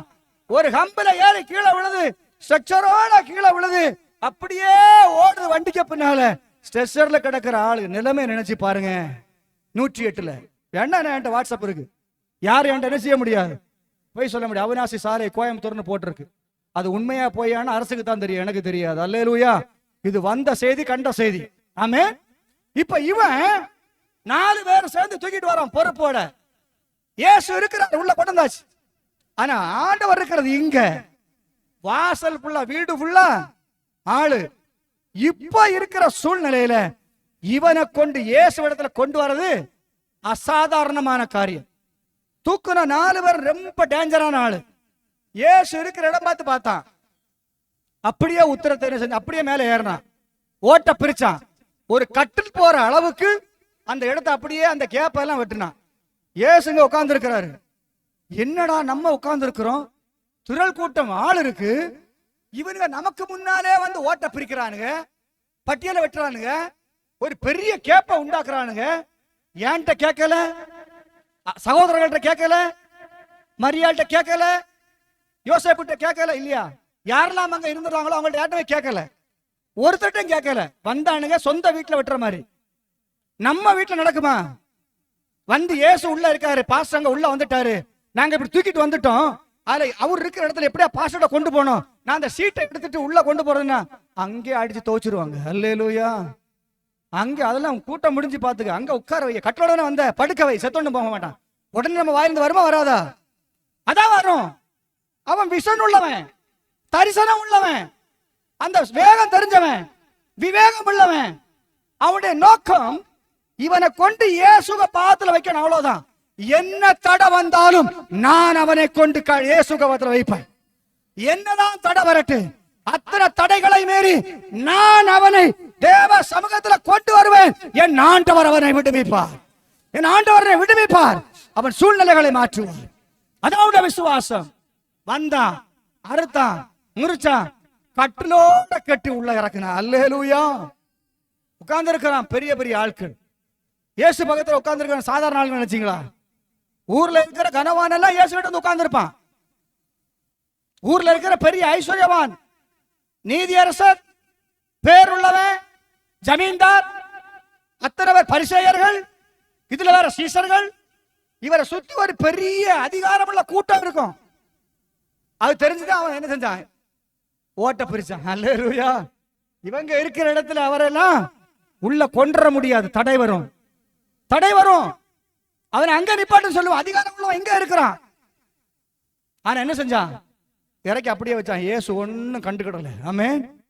இயேசுக்கு தெரியும் 4 பேருக்குள்ள இருக்கிற தாகம், 4 பேருக்குள்ள இருக்கிற விசுவாசம், 4 பேர் சேர்ந்து எடுக்கிற முயற்சி, 4 பேர் நிற்க காட்டுகிற வைராக்கியம். நான் இந்த 4 பேருடைய விசுவாசத்தை பார்த்து இவன் பாவத்தை மன்னித்து இவனை நான் இப்ப உயிரோட எழுப்பியே ஆகணும், நடக்க செய்தே ஆகணும். ஓ, அதற்காக ஆண்டவர் அங்கே உட்கார்ந்தார். ஒண்ணுமே கேட்கல. கூட இருக்கிறவன் விதிக்கிற விதி அல்ல, என் ஆண்டவர் விதிக்கிற விதி. கூட இருக்கிறவன் ஜட்ஜ்மெண்ட் அல்ல, என் ஆண்டவரோட ஜட்ஜ்மெண்டே வேற. வந்து உட்கார்ந்தான். வெச்ச உடனே ஆண்டவர் சொன்னாரு, இவனை எழும்பி நடன்னு சொல்றதா, இவன் பாவத்தை முதல்ல மன்னிக்கிறதா? ஆமே. சில வியாதி எல்லாம் பாவத்தினால வரும், தலைமுறை சாபத்தினால வரும். செஞ்ச துரோகங்கள் பிள்ளைகளின் பிள்ளைகளை வாட்டும். விடுதலை வரணும்னா இயேசு ஒருத்தர் மட்டும்தான் உண்டு. அது வேற எங்க போனாலும் தீராது. இயேசு இடத்துல வந்தோட சொன்னார், உன் பாவங்கள் மன்னிக்கப்பட்டது. படுக்கை எழுதிட்டு இப்ப இங்க உட்கார்ந்து பிரச்சனை வந்துட்டு. அல்லேலூயா, அல்லேலூயா. பாவத்தை மன்னிக்கிறதுக்கு இவன் யாரு? வந்துட்டு இல்ல. பாவத்தை மன்னிக்கிறதுக்கு இவன் யாரு? நாங்க எங்க பாவத்தை தீக்கிறதுக்கு எங்கெல்லாம் போறோம், என்னெல்லாம் பண்றோம், எங்கெல்லாம் உருளுறோம், என்னத்தை எல்லாம் பண்ண பிறகு எங்க பாவம் தீரல இன்னும். ஆமென். இவன் என்ன வந்த உடனே பாவத்தை மன்னிக்கிறது? மனுஷனுடைய பாவங்களை, பூலகத்தில் உள்ள எல்லா மனுஷனுடைய பாவங்களை மன்னிக்க இயேசு கிறிஸ்து ஒருவரால் மட்டுமே முடியும். அவருடைய நாமத்துக்கு மட்டுமே அந்த அதிகாரம் உண்டு. அவருடைய ரத்தத்துக்கு மட்டும்தான் அந்த அதிகாரம் உண்டு. அவருடைய சரீரத்துக்கு மட்டும்தான் அந்த அதிகாரம் உண்டு. அவருடைய வார்த்தைக்கு மட்டும்தான் அந்த அதிகாரம் உண்டு. அல்லேலூயா. இயேசுவிடத்தில் வந்த ஒரு மனுஷனுக்கு என் ஆண்டவர் செய்கிற முதல் காரியம் அவனுடைய பாவங்களை மன்னிப்பார்.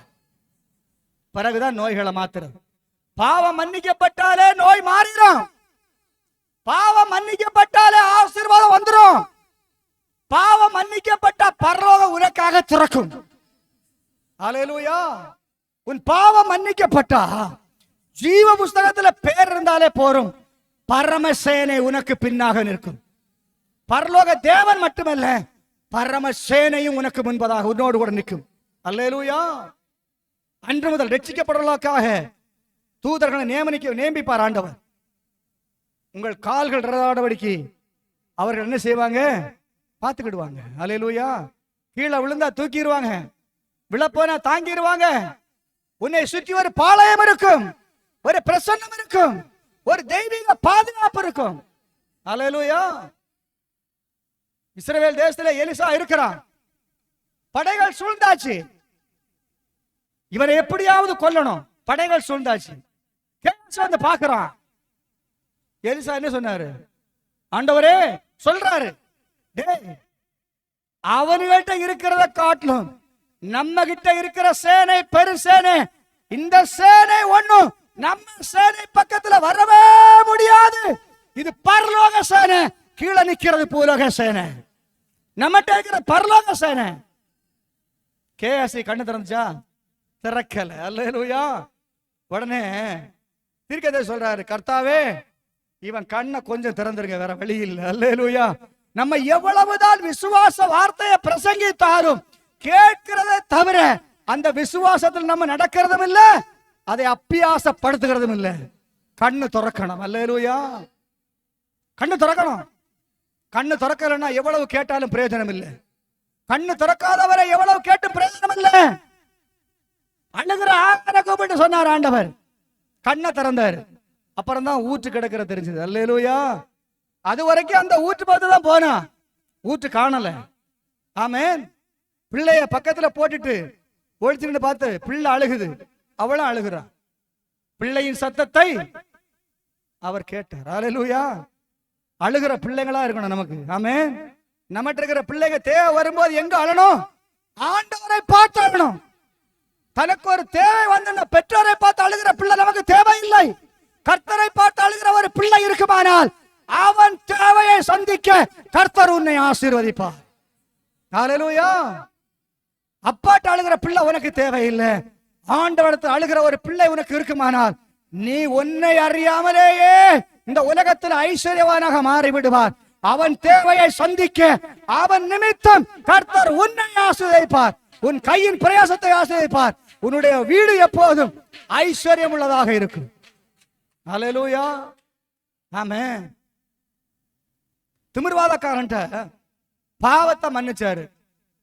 கட்டிலோடைய போனா வந்தவன் 4 பேர் சுமந்து உள்ள வந்தான். போகும்போது தனியே நடந்து போனான். அல்லேலூயா. வரும்போது 4 பேர் தேவைப்படும், போகும்போது யாரும் தேவையில்லை. அவனோடு கூட அவனுடைய ஆண்டவர் இருக்கிறார், பரிசுத்த ஆவியானவர் இருக்கிறார், தூதர்கள் இருக்கிறாங்க. இனி அவன் காரியத்தை பரலோகம் பார்த்துக்கொள்ளும். தேவ பிள்ளைகளே, ஈஸ்வர்களா மாறுங்க. அல்லேலூயா. 6ஆம் அதிகாரத்தில் ஆண்டவர் வர்றாரு. வந்த உடனே திருவிருந்த பற்றி கர்த்தர் பேச ஆரம்பிக்கிறார் இல்லையா? ஆமென், அப்படித்தானே? 6ஆம் அதிகாரத்தில் வந்த உடனே ஆண்டவர் திருவிருந்து எது ஜீவாப்பம் என்ன அப்படிங்கறத குறித்து கப்பர்நகூம் ஜெப ஆலயத்தில் வச்சு ஆண்டவர் பிரசங்கம் பண்றார். அது வரைக்கும் திருவிருந்தினுடைய மேன்மை யாருக்கு தெரியாது? சீஷர்களுக்கும் தெரியாது, யூதர்களுக்கும் தெரியாது. பாஸ்கா நடந்துகிட்டு இருக்கு. நாளை கழிச்சு பாஸ்கா. இன்னைக்கு கர்த்தர் பிரசங்கம் பண்றாரு. திருவிருந்து, நானே வானத்திலிருந்து இறங்கினேன் ஜீவாப்பம். என்னை புசிக்கிறவன் தான் எழும்புவான் கடைசி நாள்ல. அல்லேலூயா. என்னுடைய மாமிசத்தை புசித்து இரத்தத்தை பானம் பண்ணுகிறவன் எவனோ அவன் கடைசி நாள்ல எழும்புவான். நீ திருவிருந்து எடுக்கிறன்னு சொன்னா கடைசி நாள்ல எழும்பவே மாட்டாய். அல்லேலூயா. காரணம், உனக்குள்ளே நித்திய ஜீவன் கிடையாது. நீ எப்ப அவருடைய ரத்தத்தை, எப்ப அவருடைய மாமிசத்தை புசித்து ரத்தத்தை பானம் பண்ணுகிறாயோ அப்போதே கர்த்தர் உனக்குள்ள எதை வச்சிருக்கிறாரு? நித்திய ஜீவனை வைத்திருக்கிறார். அல்லேலூயா. அந்த நித்திய ஜீவன் உனக்குள்ளே இருக்குமானால் நித்திய ராஜ்யத்திலே நித்திய காலமாய் வாழ்வதற்கு நீ ஜீவன் உள்ளவனாய் மரித்த சரத்தை விட்டு உயிரோடு எழும்புவாய். அல்லேலூயா. நித்திய ராஜ்யத்திலே பிரவேசிக்க வேண்டுமானால் நித்திய ரட்சிப்பினால் ரட்சிக்கப்படணும். ஆமென். தற்கால ரட்சிப்பு அல்ல, தற்கால விசுவாசம் அல்ல, கொஞ்ச நாளைக்குள்ள விசுவாசம் அல்ல, பெற்ற சுகத்துக்காக வந்து சுகம் கிடைச்ச ஓடி போற விசுவாசம் அல்ல, அந்த ரட்சிப்பு அல்ல. கடன் பிரச்சனைக்காக வந்து கடன் பிரச்சனை மாறின உடனே இப்ப எனக்கு நேரம் இல்லைன்னு சொல்லி போற அந்த விசுவாசம், அந்த ரட்சிப்புக்காக அல்ல. நித்திய காலம் வரை அவரோடு வாழணும்னு சொன்னா நீ ரட்சிக்கப்பட வேண்டிய ரட்சிப்பு நித்திய ரட்சிப்பு. அல்லேலூயா. சாதா ரட்சிப்பு வச்செல்லாம் பரலோகத்தெல்லாம் போக முடியாது, உலகத்தோட முடிஞ்சிடும். ஜீவ புஸ்தகத்தில் ஆண்டவர் பேர் எழுதிட்டாருன்னு சொன்னா நம்முடைய கேரக்டர் சரியில்லைன்னா அதை என்ன செய்வார்? திருக்கவும் முடியும். அந்த அதிகாரம் யார்கிட்ட இருக்கு? கர்த்தரிடத்துல இருக்கு. அதனால நான் ரட்சிக்கப்பட்டேன், ஞானஸ்நானம் எடுத்துட்டேன், அபிஷேகத்தை காத்திருக்கிறேன், அபிஷேகம் கூட இருக்குது, என் விருப்பத்துக்கெல்லாம் வாழலாம் பாக்கலாம் அப்புறம் சரியானு சொன்ன மேட்டரே கிடையாது. அல்லேலூயா. அந்த ராஜ்யத்துக்கு போகவே முடியாது. அவர் எப்ப கிறுக்குனாருன்னு நமக்கு தெரியாது. ஆமென். எப்ப அந்த பேரை வெட்டுறாரு நமக்கே தெரியாது. சில பாருங்க, அபிஷேகம் 20 வருஷம் முன்ன பெற்றிருப்பாங்க, அது அவங்கள வீட்டுக்கு போய் 10 வருஷம் ஆயிருக்கும், இன்னைக்கு பழைய ஐயா அடிச்சுட்டு வந்திருப்பாங்க. அல்லேலூயா. ஆமென். அது புதுப்பிக்கப்பட்டிருக்கான்னு பார்த்தா இருக்காது இல்லையா? அதனால பலம் வந்திருக்கான்னு பார்த்தா இருக்காது, ஒண்ணும் இருக்காது. ஆனா ஆள் யாரு? ஆள் யாரு? அபிஷேகிக்கப்பட்டவங்க. அபிஷேகம் போய் என்னைக்கோ நம்மளை விட்டு போச்சுன்னு அவங்களுக்கு தெரியல. அல்லேலூயா. புது எண்ணெயினால் அபிஷேகம் பண்ணப்படணும். ஒவ்வொரு நாளும் தேவ சமூகத்தில் இருக்கும்போது பிரசன்னம் இறங்குதான்னு பார்க்கணும். ஆமென்.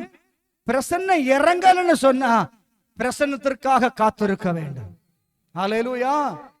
நீ நடக்கும்போது பிரசன்னம் நடத்தணும், நீ பேசும்போது பிரசன்னம் பேசணும் கூட, நீ படுக்கும்போது பிரசன்னம் கூட இருக்கணும், நீ வேலை செய்யும் போது பிரசன்னம் கூட இருக்கணும், நீ ஜெபிக்காவிட்டாலும் அந்த பிரசன்னம் உன்னை வழி நடத்தும். அல்லேலூயா. அது இல்லாம நான் அந்நிய பாஷை பேசுறேன், கையடிக்கிறேன், ஆலயத்தில் ஆர்ப்பாட்டம் போடுறேன், ஒன்னும் பிரயோஜனம் கிடையாது. அது டெம்பரரி எமோஷன். அல்லேலூயா. நல்ல பாட்டு பாடி நல்ல ஆராதிக்கும் போது ஒரு எமோஷன், ஒரு பரவசம் வரும். அது சாதாரணமா வெளியே போய் சினிமா பாட்டு போட்டு ஆடினாலும் வரும் சிலருக்கு. அல்லேலூயா. சில மேளத்தை அடிச்சு கேட்கும் போதும் வரும். ஆமென். சில கேட்காத கேட்கும் போதும் வரும். 4 பேர் சண்டை பிடிக்கும் போது கூட்டத்தில் நின்னாலும் வரும். ஆமென். அந்தந்த காலத்துக்கு ஏத்த மாதிரி நமக்கும் வரும். ஆனா இங்க வரணும்னா கர்த்தருடைய பிரசன்னம் இருக்கணும். அல்லேலூயா. பிரசன்னம் இருந்தா, அந்த பிரசன்னம் இருக்கிற இடம் தானாகவே சூழ்நிலைகளை எல்லாம் மாற பண்ணும். பிரசன்னம் என்ன எங்க இருக்கிறதோ அங்கே விடுதலை உண்டு, அங்கே விடுதலை உண்டு, அங்கே ரட்சிப்பு உண்டு, அங்கே கர்த்தருடைய வழிநடத்தல் உண்டு, கர்த்தருடைய வார்த்தை உண்டு, தேவனுடைய மகிமை அங்கே காணப்படும். அல்லேலூயா. ஆண்டவர் திருவிருந்துனா என்ன? என்னுடைய மாமிசத்தை புசித்து ரத்தத்தை பானம் பண்ணுங்கிற சொல்லி அவர் அதை என்ன செய்யற 6ஆம் அதிகாரத்துல அந்த முக்கியத்தை ஆண்டவர் சொல்றார். 7ஆம் அதிகாரம் வரும்போது ஆண்டவர் பரிசுத்த ஆவியானோட முக்கியத்துவத்தை சொல்றாருங்க. தாகமுள்ள எல்லாரும் பண்டிகையின் கடைசி நாளாகிய பிரதான நாள்ல இயேசு நின்னு சொல்றாரு, தாகமுள்ளவன் எல்லாரும் என்னிடத்தில் வந்து பானம் பண்ண கடவன். ஆமென். தாகமுள்ளவன். 4ஆம் அதிகாரத்துல ஒரு அம்மா தாகத்தோட வந்தது. என்ன நடந்தது? குடிச்சு தாகத்தோட அம்மா வந்து இல்லையா? அதே மேற்றத்தை ஆண்டவர் எங்க நின்று சொல்றாரு? ஜெப ஆலயத்துல பண்டிகையின் பிரதான நாளாகிய கடைசி நாள் நின்று ஆண்டவர் சொல்றாரு, தாகமுள்ளவன் என்னிடத்தில் வரக்கடவன். பணம் வேண்டாம், பொருள் வேண்டாம், இலவசம். அல்லேலூயா. இந்த உலகத்திலேயே ஒரு மனுஷனுக்கு பணம் இல்லாம கிடைக்கிற ஒரு பெரிய பாக்கியம் என்ன தெரியுமா? பரலோகம். அல்லேலூயா. உலகத்திலே ஒரு பைசா செலவழிக்காம கிடைக்கிறது பாவத்தின் பரிகாரம், ரட்சிப்பு. உலகத்திலேயே ஒரு பைசா செலவழிக்காம கிடைக்கிறது ஞானஸ்நானத்தோட கர்த்தருடைய மரணத்தோட உடன்படிக்கை. ஒரு அணா செலவில்லாம கிடைக்கிறது கர்த்தருடைய ஆவி, பரிசுத்த ஆவி. ஒரு பைசா செலவில்லாம கிடைக்கிறது நித்தியமான ராஜ்யம். இதுக்கு மட்டும் கர்த்தர் ஒரு அமௌண்ட் பிக்ஸ் பண்ணியிருந்தாருன்னு சொன்னா இந்நேரம் உலகம் வேற லெவல்ல போயிருக்கும். ஆமென். அல்லேலூயா. வேற லெவல்ல போயிருக்கும். இதுக்கெல்லாம் தேவை வந்திருக்காது. நேரே வர வேண்டிய லைன்ல நிப்பாங்க. இங்க அங்க வரைக்கும் அங்க வர நிப்பாங்க. பாஸ்டர் என் பேர் எழுதுங்க, என் பிள்ளை பேர் எழுதிருங்க, என் பேத்தி பேர் எழுதிருங்க, என் பேத்திய கல்யாணம் பண்ண பிறகு ஒரு பிள்ளை பிறகு அதுக்கு சேர்த்து எழுதிருக்கான்னு சொல்லுவான். அல்லேலூயா. அவனுக்கும் கர்த்தருக்கும் இடையே நடக்கிற அந்த உரையாடல் தான், அந்த ஜெபம் தான் அவனை ரட்சிக்கும். அல்லேலூயா. அவனை ஜென்ம பாவத்திலிருந்து மன்னிக்கணும்னா இயேசு ஒருவரால் மட்டும்தான் முடியும். அவர் சொல்றார் பரிசுத்த ஆவிக்காக பாருங்க. இதெல்லாம் பேசி முடிச்சு ஐயா அடுத்த நாள் போனாரு. பிரச்சனை ஆரம்பிச்சாச்சு இயேசுவுக்கு. அல்லேலூயா. 2 நாள் நல்ல பிரசங்கம். பஸ்கா அடுத்த நாள் முடிஞ்சு காலையில எங்க வராரு? சர்ச்சுக்கு வராரு. 8ஆம் அதிகாரத்துல இயேசு ஒலிவ மலைக்கு போனார். மறுநாள் காலையில் அவர் என்ன செய்யறாரு? திரும்பி வந்த போது ஜனங்கள் எல்லாரும் என்ன செய்யறாங்க? அவரிடத்துல வந்தாங்க. வந்துட்டு யோவான் 8ஆம் அதிகாரம் 1-11 வாசித்தீங்கன்னு சொன்னா ஒரு அம்மாவை கொண்டு ஆண்டவரத்துல நிப்பாட்டியாச்சு. அல்லேலூயா. திருட்டு பயலுவே, நேத்து வரைக்கும் அந்த அம்மா கூட்டு போட்டு உபயோகிக்கும் போது நல்லா இருந்துச்சு. இப்போ இவனு எல்லாம் யோக்கியனா மாறுறானுங்களாம். அவர் திருவிருந்த பத்தி பேசுறாரு, பரிசுத்தாவியத்தை பத்தி பேசுறாரு. இப்ப இவனுங்க இருக்கிற அத்தனை பேர் நல்லவன், அந்த அம்மா கெட்டவா ஆக்கிட்டு எங்க வராங்க? இயேசு இடத்துல வர்றாங்க. ஏன்? நேத்து வரைக்கும் ஐயாவுடைய பிரசங்கம் வேற மாதிரி போச்சு இல்ல. இன்னைக்கு இவர் என்ன செய்யறாருன்னு பாப்போம். மோசையின் சட்டப்படி கல்லெறிந்து கொல்லணும் இல்லையா? கல்லில் கொல்லணுமா? கொல்லணும். இவர் ஆக்கினைக்குள்ளாக தீர்க்கலன்னு சொன்னா இவருக்கு சிக்கல் வந்துடும். இவர் ஒருவேளை மரணத்துக்கு பாத்திரமாக எழுதிட்டாருன்னு சொன்னா அப்பவும் சிக்கல் தான் வரும். விடுதலை பண்ணாலும் சிக்கல், விடுதலை பண்ணலன்னாலும் சிக்கல். இப்ப 2 கட்டா சிக்கல்ல கொண்டு கரெக்டா கொண்டு 2 குரூப்பா நின்று கேள்விகளை கேட்டுட்டு அப்படியே அந்த அம்மா விட்டுட்டு உட்கார்ந்து இருக்கானுங்க. ஜட்ஜ்மெண்ட் என்ன வரும்? விடுதலை பண்றாரா? விடுதலை பண்ண உடனே என்ன சொல்லுவான்? ஏற்கனவே சொல்றானுங்க இவர் ஆயக்காரனுக்கும் பாவிகளுக்கும் தோழன். அப்புறம் சொல்லுவார், விபச்சாரம் பண்றவளுக்கும் இவர் தோழன். ஆமென். அப்படித்தான் சொல்லுவாங்க. அப்புறம் சொல்லுவாங்க, நியாய பிரமாண சட்டத்தை மீறுகிறார், மோசே கொல்ல சொல்லுகிறார், பிரமாணம் உன்னை கொல்லும், கிருபை உன்னை விடுவிக்கும், பிரமாணம் உன்னை அழிக்கும், இயேசு உன்னை விடுதலையாக்குவார். அல்லேலூயா. பிரமாணம் உன்னை ஆக்கிரைக்குள்ளாக தான் தீர்க்கும், அதான் சட்டம். ஆனா அதுக்கப்புறம் கர்த்தர் உன்னை என்ன செய்வார்? விடுவிப்பார். அல்லேலூயா. நடக்காது, மரணம் தான். இல்லை, கர்த்தரால் விடுவிக்க முடியும். ஆமென். ஆண்டவர் செய்வார் அந்த காரியத்தை, ஆண்டவர் செய்வார். இங்க அந்த இயேசு உடனே பார்த்தாரு, வந்திருக்கிற அத்தனை பேர் திருட்டு போயிருங்க, இனி இந்த அம்மாவை இவர்களுக்கு முன்னால நியாயம் தீர்க்கணும்னு சொன்னா கர்த்தர் அவருக்கு வெளிப்பாடு எடுக்கிறார் இல்லையா? ஆனா கேள்விப்படுகிற ஒரு காரியத்தை வச்சுட்டு என்ன மாதிரி நியாயம் தீர்க்கிற மத்தவங்களை இல்லையா? இவ்வளவுதான் பேசுறோம், வாயை திறந்துட்டேன்னா அப்புறம் கண்ணு காது மூக்கு எல்லாம் வச்சு எப்படியோ பேசி அந்த குடும்பத்தை நாசம் பண்ணி விட்டுருவோம். அப்பதான் நமக்கு கொஞ்சம் நிம்மதி இருக்கும் இல்லையா? அந்த மாதிரிதான் ஆண்டவர் சொன்னாரு, உங்கள பரம யோக்கியனா இருக்கிறவன் முத கல்லெடுத்து எறினார். எழுதிட்டு யாருக்கு முகத்தையும் இயேசு பார்க்கல, அவர் தரையில அப்படியே எழுத ஆரம்பிச்சார். இவன் அங்க இருந்து கல் எடுத்துட்டு வந்த பயக்கையில அப்படி பார்க்கும்போது நேத்துள்ளது, முந்தா நாள் உள்ளது, கழிஞ்ச வருஷம் உள்ளது, இந்த கதையெல்லாம் அங்க அவர் எழுதுறாரு பாருங்க. சரியா? நியாய தீர்ப்பு நாள் ஒண்ணு வருது. அங்க போய் நின்னுகிட்டு என்ன சொல்ல முடியாது? ஆண்டவரே, நான் இந்த பாவம் எல்லாம் செய்யல, அதெல்லாம் கிடையாதுன்னு சொன்னா கேமரா ஓபன் ஆகும், அப்ப ஸ்கிரீன்ல வரும், அப்ப டேட்டு டைம் நம்ம நிக்கிற சீனு எப்படி வரைஞ்சு கட்டிட்டு நின்னோம்ல அதெல்லாம் காட்டுவார். அல்லேலூயா. அப்ப காட்டுவார். அது அப்ப அப்ப ஒண்ணும் பண்ண முடியாது. அதுக்கு முன்ன பிரச்சனை இல்லை. ஆண்டவரே, நான் அப்படியெல்லாம் செய்யலன்னு சொல்லலாம். ஆண்டவர் பாப்பார், இதை அப்படி விட்டா வேலைக்காக. சாரா, நீ இருதயத்தை நகைத்தாய், படம் போட்டு காட்டிடுவேன். அப்புறம் பார்த்தாரு, தேவையில்லாத பிரச்சனை வேண்டாம், விட்டுட்டு போயிரும், அப்புறம் பார்த்துக்கலான்னு வச்சுட்டாரு. அல்லேலூயா. அதெல்லாம் அங்க ஸ்கிரீன்ல வந்துடும். ஸ்கிரீன்ல வந்தாதான் கையில குழம்பு வச்சிட்டு இருக்கும் போது கரண்டியோட வந்த கதை அப்ப தெரியும். ஆமென். அதனால இப்ப இருக்கும் போதே உங்களை பரிசுத்தவான்களாக பாதுகாத்துக் கொள்ளுங்கள். அல்லேலூயா. ஆமென். அதுக்கு முன்ன உலகத்துல எல்லா இடமும் போயிட்டு இனி கடைசியில இயேசு மட்டும்தான் என்ன விடுவிக்க முடியும்னு நினைச்சு இயேசு இடத்துல வந்து விடுதலை ஆயிட்டான்னு சொன்னா உடனே சூழ்நிலை மாறிடும், உடனே சுபாவமா மாறிடும். 10 குஷ்டரோகி இயேசு இடத்துல அப்படியே வந்தான். இயேசு, ஐயரே, எங்களுக்கு மனம் இறங்கும், போய் உங்களை ஆசாரியனுக்கு காண்பீங்கடான்னு சொன்னார். வேற ஒண்ணுமே சொல்லல. போற வழியிலேயே சுகம் அடைஞ்சிட்டான். 9 பேர் யூதன், ஒருத்தன் மாத்திரம் சமாரியன். இனி யூதனுக்கும் சமாரியனுக்கும் உள்ள டிஃபரன்ஸை பற்றி பேசணும்னா இன்னைக்கு செய்தி முடியாது. அல்லேலூயா.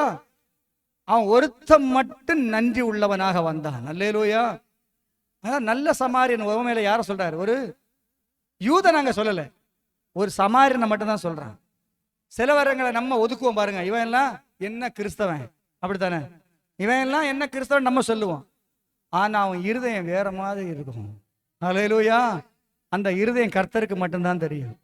ஆமென். அந்த இருதயம் நம்ம ஜட்ஜ்மெண்ட்டுக்கு ஏத்த மாதிரி இருக்காது. மனுஷன் முகத்தை தான் பார்க்க முடியும், உள்ளத்தை பார்க்கிறவர் கர்த்தர், ஆவியை நிறுத்து பார்க்கிறவர் கர்த்தர், ஆவியை ஆராய்ச்சி பண்ணுகிறவர் கர்த்தர். அவருக்கு தான் தெரியும் ஒரு மனுஷன் எப்படிப்பட்டவன் அப்படின்னு. அல்லேலூயா. அப்போ ஆண்டவர் சீசர் யாரு? ஆண்டவர் இடத்துல ஒரு ஆபத்து வரும்போது ஆண்டவரை பார்த்து ஜெபம் பண்ணி அவர் மேல விசுவாசம் இருக்கிறவர். மத்தேயு 10ஆம் அதிகாரம் 1ஆம் வசனத்தை வாசிங்க. அப்பொழுது அவர் தம்முடைய 12 சீஷர்களையும் தம்மிடத்தில் வரவழைத்து அசுத்த ஆவிகளை துரத்தவும் சகல வியாதிகளையும் சகல நோய்களையும் நீக்கம் அவர்களுக்கு. அப்ப அதிகாரம் உள்ளவன் யாரு? சீசன். அதிகாரம் பெற்றவன் சீசன். விசுவாசியா இருந்து 50 வருஷம் சபையில ஒரு சீட்டை தேய்ச்சி தேய்ச்சி உட்கார்ந்து ஒரு பைசாவுக்கு பிரயோஜனம் இல்லாம மறிக்கிறத காட்டிலும் ஒரு நாள் வாழ்ந்தாலும் சீசனாக வாழ வேண்டும். அல்லேலூயா. ஒரு நாள் வாழ்ந்தாலும் சீசனாக வாழணும். ஒரு நாள் வாழ்ந்தாலும் கர்த்தர் நமக்கு தந்ததை பயன்படுத்தணும். அடிமை பண்ணுங்க வீட்டுல ஒரு பிள்ளை வேலை பார்க்குது.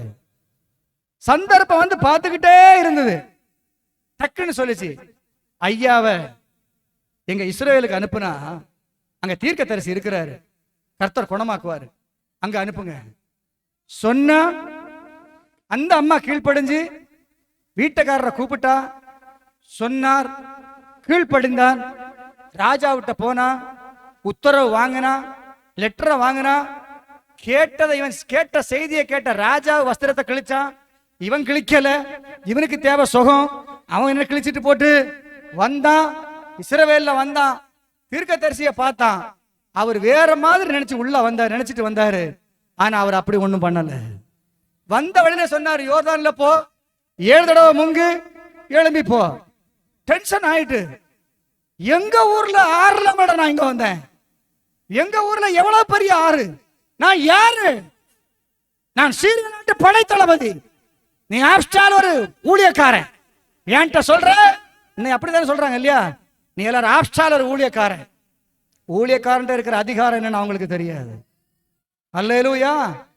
பக்கத்துல என்ன சொன்ன, என் ஆண்டவனே வேற ஏதாவது ஒரு 50 கிலோ கள்ளத்துக்கு தள்ள வச்சுக்கிட்டு 7 ட்ரிப் இந்த கோயிலை சுத்தி வான்னு சொன்னா செஞ்சிருப்ப இல்ல, குத்திட்டு வான்னு சொன்ன சொல்லியிருப்ப இல்ல, ரத்தத்தை கீறி ஊத்துன்னு சொல்ல செஞ்சிருப்ப இல்ல. அந்த மனுஷன் என்ன சொன்னாரு, போய் ஒருக்கா 7 ட்ரிப் குளின்னு சொன்னார், அவ்வளவுதானே. 6 ட்ரிப் முங்கினவனுக்கு சுகம் இல்ல, 7வது ட்ரிப் முங்கினவனுக்கு தான் சுகம். அல்லேலூயா. கீழ்ப்படிதல் எங்க பூரணமாகிறதோ விடுதலையும் பூரணமாக வரும். ஆமே. அவன் அந்த பாருங்க, பிள்ளையின் வார்த்தை எங்க இருந்து வருது, எப்படி எல்லாம், அது என்ன பெரிய அந்நிய பாஷை பேசி 1/2 மணிக்கு ஒரு ஜெபம் பண்ணி 6 நாள் போஸ்ட் அப்படியே செஞ்சது.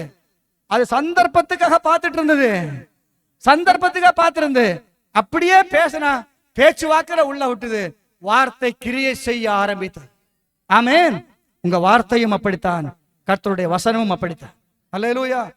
இப்ப கோபத்துல போறான், வேலைக்காரன் சொல்றான், என்ன ஆண்டவரே, அவர் வேற எதையுமா சொன்னாரு, குளிச்சுதான் பாருங்க, வந்தாச்சு, எவ்வளவு தூரம், என்னெல்லாம் கொண்டு வந்திருக்கோம், எத்தனை குதிரை, எவ்வளவு படையாளிகள், எவ்வளவு பெரிய பிரச்சனை, 2 நாட்டுக்கு யுத்தத்தை உண்டாக்கி போய் குளியும் ஐயா அப்படின்னா. சரி, இவன் வேற சொல்றானே, அங்க அந்த அடிமை பொண்ணு சொல்லிதான் வந்தோம், இவன் கூட நடக்கிறான், எப்ப பார்த்தாலும் கூட நடக்கிறான் சொல்றானே, கேட்டுருவோம் அப்படின்னு சொல்லிதான் மெதுவா போய் குளிச்சாரு. குளிக்கும் போது என்ன ஏசி இருப்பாரு, அட தீர்க்கதரிசி, அட பாஸ்டர் பயல, என்ன போய் இந்த யோர்தான்ல முங்க வச்சிட்டல்ல, அப்படிதானே? இல்ல உள்ளுக்குள்ள அப்படியே சொல்லியிருப்பான்னு நினைக்கிறீங்க? கீழ்ப்படிஞ்சு இதுல முங்கும் போது எனக்கு என்ன கண்டிப்பாக சுகம் கிடைக்கும் விசுவாசித்தான். அல்லேலூயா. பார்க்கும் போது அற்பமா தான் தோணும் ஊழியக்காரங்களை. ஆமென். ஆனா அவங்கள்ட்ட இருக்கிற அதிகாரம் வானத்திலும் பூமியிலும் சகல அதிகாரமும் என கொடுக்கப்பட்டிருக்கிறது, ஆகையால் புறப்பட்டு போங்கள் அப்படின்னு சொன்னவருடைய அதிகாரம் தான் எங்க இருக்கு. 10:1 தான் வாசித்தோம். சுகமாச்சு ஆகலையா? 7 ட்ரிப் எழும்போது சுகமாச்சு ஆகலையா? ஆச்சு, அவ்வளவுதான். அதுக்கப்புறம் தான் சந்தோஷம். 6 ட்ரிப் போய் பார்த்தவனுக்கு மழை வந்தது தெரியல, 7வது ட்ரிப் எப்ப பார்த்தானே சொல்ற, ஆண்டவனே உள்ளங்கை அளவுக்கு வருது, ஓடுறான். அல்லேலூயா. 6 வரை போன அற்புதம் இல்ல, 7 பரிபூரணம் வரணும். 7ன்னா பரிபூரணம். 7ங்கிற நம்பர் ரொம்ப முக்கியமான நம்பர். அல்லேலூயா. 7 பரிபூரணம். 6 ட்ரிப் முங்கிறது மேட்டர் இல்ல, 7வது ட்ரிப் முங்கிறதா மேட்டர். அல்லேலூயா. 6 ட்ரிப் போய் வானத்தை பார்த்து மழை வருதா, அது முக்கியம் இல்ல, 7வது ட்ரிப் எப்ப பாக்குதியோ அப்ப அற்புதம் நடக்கும். அல்லேலூயா. அதான் மேட்டர். ஆமே. அதிகாரம் உள்ளவன் சீசன். அதுக்கு அடுத்த பாத்தீங்கன்னு சொன்னா மத்தேயு 11ஆம் அதிகாரம் 1 வாசிங்க. இயேசு 12 சீசர்களுக்கும் கட்டளை கொடுத்து முடித்த பின்பு அவருடைய பட்டணங்களில் உபதேசிக்கவும் பிரசங்கிக்கவும். ஆமா, கட்டளை பெற்றவன் சீசன். அல்லேலூயா. ஆண்டவரிடத்துல இருந்து ஒரு கட்டளை பெறுகிறவன் யாரு? சீசன். இதெல்லாம் அதிகாரம். சீசன் சொன்னா அதிகாரம் உள்ள. பாருங்க இன்னொரு வசனம் மத்தேயு 10:42 வாசிங்க. மத்தேயு 10:42. சீசன் நாமத்து நிமித்தம் இந்த சிறியரில் ஒருவனுக்கு ஒரு கலசம் தண்ணீர் மாத்திரம் கொடுக்கிறவனுக்கு பலன் போதும். ஆனா வாங்குறதுக்கு ஒரு தகுதி இருக்குல்ல. ஆமென். வாங்குறதுக்கு ஒரு தகுதி இருக்குல்ல. ஒரு பாஸ்டர் வந்து நீங்க சந்தோஷத்தோட இவர் சீசன்னு சொல்லி ஒரு கப்பு தண்ணீரை மனம் வந்து கொடுப்பீங்கல்ல, அதனுடைய பலன் தான் என்னது இப்ப நம்ம வாசித்தது. ஆனா சீசேங்கிற அதிகாரத்துல வாங்குறதுக்கு ஒரு கட்டளை வேணும் இல்ல, இல்லையா? உங்க வீட்டுல வந்து பாஸ்டர் சொன்னாரா, நான் வருவேன் உங்க வீட்டுக்கு 5 மணிக்கு வருவேன், நான் வந்த உடனே நீங்க வீட்டுல போய் நல்ல நல்ல புது புது கிளாஸா எடுத்து நல்ல நல்ல காப்பியெல்லாம் போட்டு நிறைய கொண்டு வந்து ஆட்களுக்கு முன்னால வைக்கணும், நான் குடிக்கிறேன்னு நான் சொல்லுவாரு. அப்படி ஒன்றும் இல்லை இல்ல. பாஸ்டர் கார் வந்த உடனே அவர் சொல்லாம வந்துட்டாருன்னு எப்படி என்ன செய்யன்னு தெரியாது. அப்படித்தானே? எனக்கும் அப்படித்தான். அப்படித்தானே? ஒரு ஊழியக்காரங்க நம்ம வீட்டுல திடீர்னு வந்துட்டாங்கன்னா முதல்ல வீட்டுல ஒரு கசப்புசா நடக்கும். சீரியல் ஓடுற வீட்டுல, டிவி சினிமா பார்க்குற வீட்டுல எல்லாம் ஒரு பிரச்சனை நடக்கும். சண்டை போடுற வீட்லயும் ஒரு பிரச்சனை நடக்கும். அந்த உம்மாங்கி மாதிரி உட்காந்துருப்பாங்களே ஒருத்தர் ஒருத்தர் பேசாம, அந்த வீட்லயும் ஒரு பிரச்சனை நடக்கும். பாஸ்டர் வந்துட்டாரு. பாஸ்டர் எந்த இடத்துல போனாலும் வந்த உடனே வீட்டுக்குள்ள போகாம கொஞ்ச நேரம் நின்று சௌரியமா வண்டி எல்லாம் ஒன்று டோர் எல்லாம் கொஞ்சம் ஸ்பீடு அடைச்சி கொஞ்சம் நின்று வெளியே யார்கிட்டயாவது ஒரு மொபைல்ல கொஞ்சம் சத்தமா பேசி அப்படி ஒரு 5 நிமிஷம் கழிச்சு வீட்டுக்குள்ள போனாருன்னா இந்த வீட்டுல சமாதானம் உண்டாவதாகன்னு சொல்ற வார்த்தையிலேயே சமாதான பாத்திரங்க உள்ள இருந்துருவாரு. அல்லேலூயா. இல்லைன்னு சொன்னா பாஸ்டர் போன உடனே பிரதர் சிஸ்டர் இந்த வீட்டுக்கு சமாதானம் உண்டாவதாக சொன்ன உடனே இங்க இருக்கிற எல்லாம் சேர்ந்து சமாதானத்தை எடுத்து அங்க விட்டுரும். ஆமே. இங்க இருக்கிற எல்லாம் சேர்ந்து மொத்த சமாதானத்தை அங்க விட்டு பாஸ்டருக்கு சமாதானத்தையும் கெடுத்து ஆண்டவருக்கு சமாதானத்தையும் கெடுத்துருவாங்க. அல்லேலூயா. அப்போ ஒரு வீட்டுல போய் அதிகாரத்தோட போய் உட்கார்ந்து அந்த பிள்ளைங்க கொடுக்கிறத அப்படியே வாங்கிறதுக்கு கட்டளை பெற்றவன் சீசன். அல்லேலூயா. கேட்காமலேயே எடுத்து கொடுக்கறதுக்கான ஒரு மனசு வரும் பாத்தீங்களா? உங்களை அறியாமலே என்ன கொடுத்து விடுறது ஒண்ணும் இல்ல. 10 முட்டை நாளைக்கு சந்தையில கொடுக்கறதுக்காக வச்சேன், அதை எடுத்து கொடுத்து விடு. புரியுதா உங்களுக்கு? உங்களை அறியாமலேயே கர்த்தருக்கு எதை செய்யணும்னு சொன்னீங்கல்ல, இந்த தகுதி உள்ளவன் சீசன். அல்லேலூயா. அதுக்கு அடுத்து நீங்க பாத்தீங்கன்னு சொன்னா மத்தேயு எழுதின சுவிசேஷம் 12ஆம் அதிகாரம் 49ஆம் வசனத்தை வாசிங்க. மத்தேயு 12:49. தன்னுடைய சீசர்களுக்கு நேரே நீட்டி, இதோ என் தாயும் என் சகோதரர்களும் இவர்களே, பரலோகத்தில் இருக்கிற என் பிதாவின் சித்தத்தின்படி செய்கிறவன் எவனோ அவனே எனக்கு சகோதரனும் சகோதரியும் தாயுமா. ஆண்டவருக்கு ரொம்ப நெருங்கின உறவு யாரு? சீசர்கள். அல்லேலூயா. நீங்க சீசர்களா இருந்தா ஆண்டவருக்கு மிகவும் நெருங்கின உறவினர்களா இருப்பீங்க. அவர் சொல்றாரு, எனக்கு யாருப்பா சகோதரன்? யாரு? யாரு? பிதாவின் சித்தத்தை யாரு செய்கிறாங்களோ அவர்களே எனக்கு சகோதரன் சகோதரி தாய். எந்த இடத்துல கொண்டு வர்றாரு பாருங்க. அல்லேலூயா. விசுவாசிகளை பார்த்தா சொன்னாரு, விசுவாசின்னா விசுவாசிப்போம். நம்ம எல்லாரும் என்ன செய்வோம்? ஏசப்பாவை விசுவாசிப்போம் இல்லையா? பிசாசுகள் விசுவாசித்து நம்ம நடுங்க மாட்டோம். கேட்டா நமக்கு ஒரு 1000 வசனம் வச்சிருப்போம். நம்ம நியாயம் பேசும்போது மட்டும் இயேசுட்ட போய் நியாயம் பேச மட்டும் ஒரு 1000 வசனம் வச்சிருப்போம். நம்மள நீதிமான் ஆக்குறதுக்கு. அவருக்கு பிறகு கன்ஃபியூஸ் ஆயிரும். என்னடா இந்த வசனம் எல்லாம் பேசி நிக்கிறான், என்ன செய்யற? சரி மன்னிச்சிட்டு போன்னு சொல்லுவார் இல்லையா? இங்க ஆண்டவர் சொல்றாரு, பரலோகத்தில் இருக்கிற என் பிதாவின் சித்தத்தின்படி யார் செய்யறாங்களோ அவங்க தான் எனக்கு சகோதரனும் சகோதரியும் தாயுமா இருக்கிறார்கள்.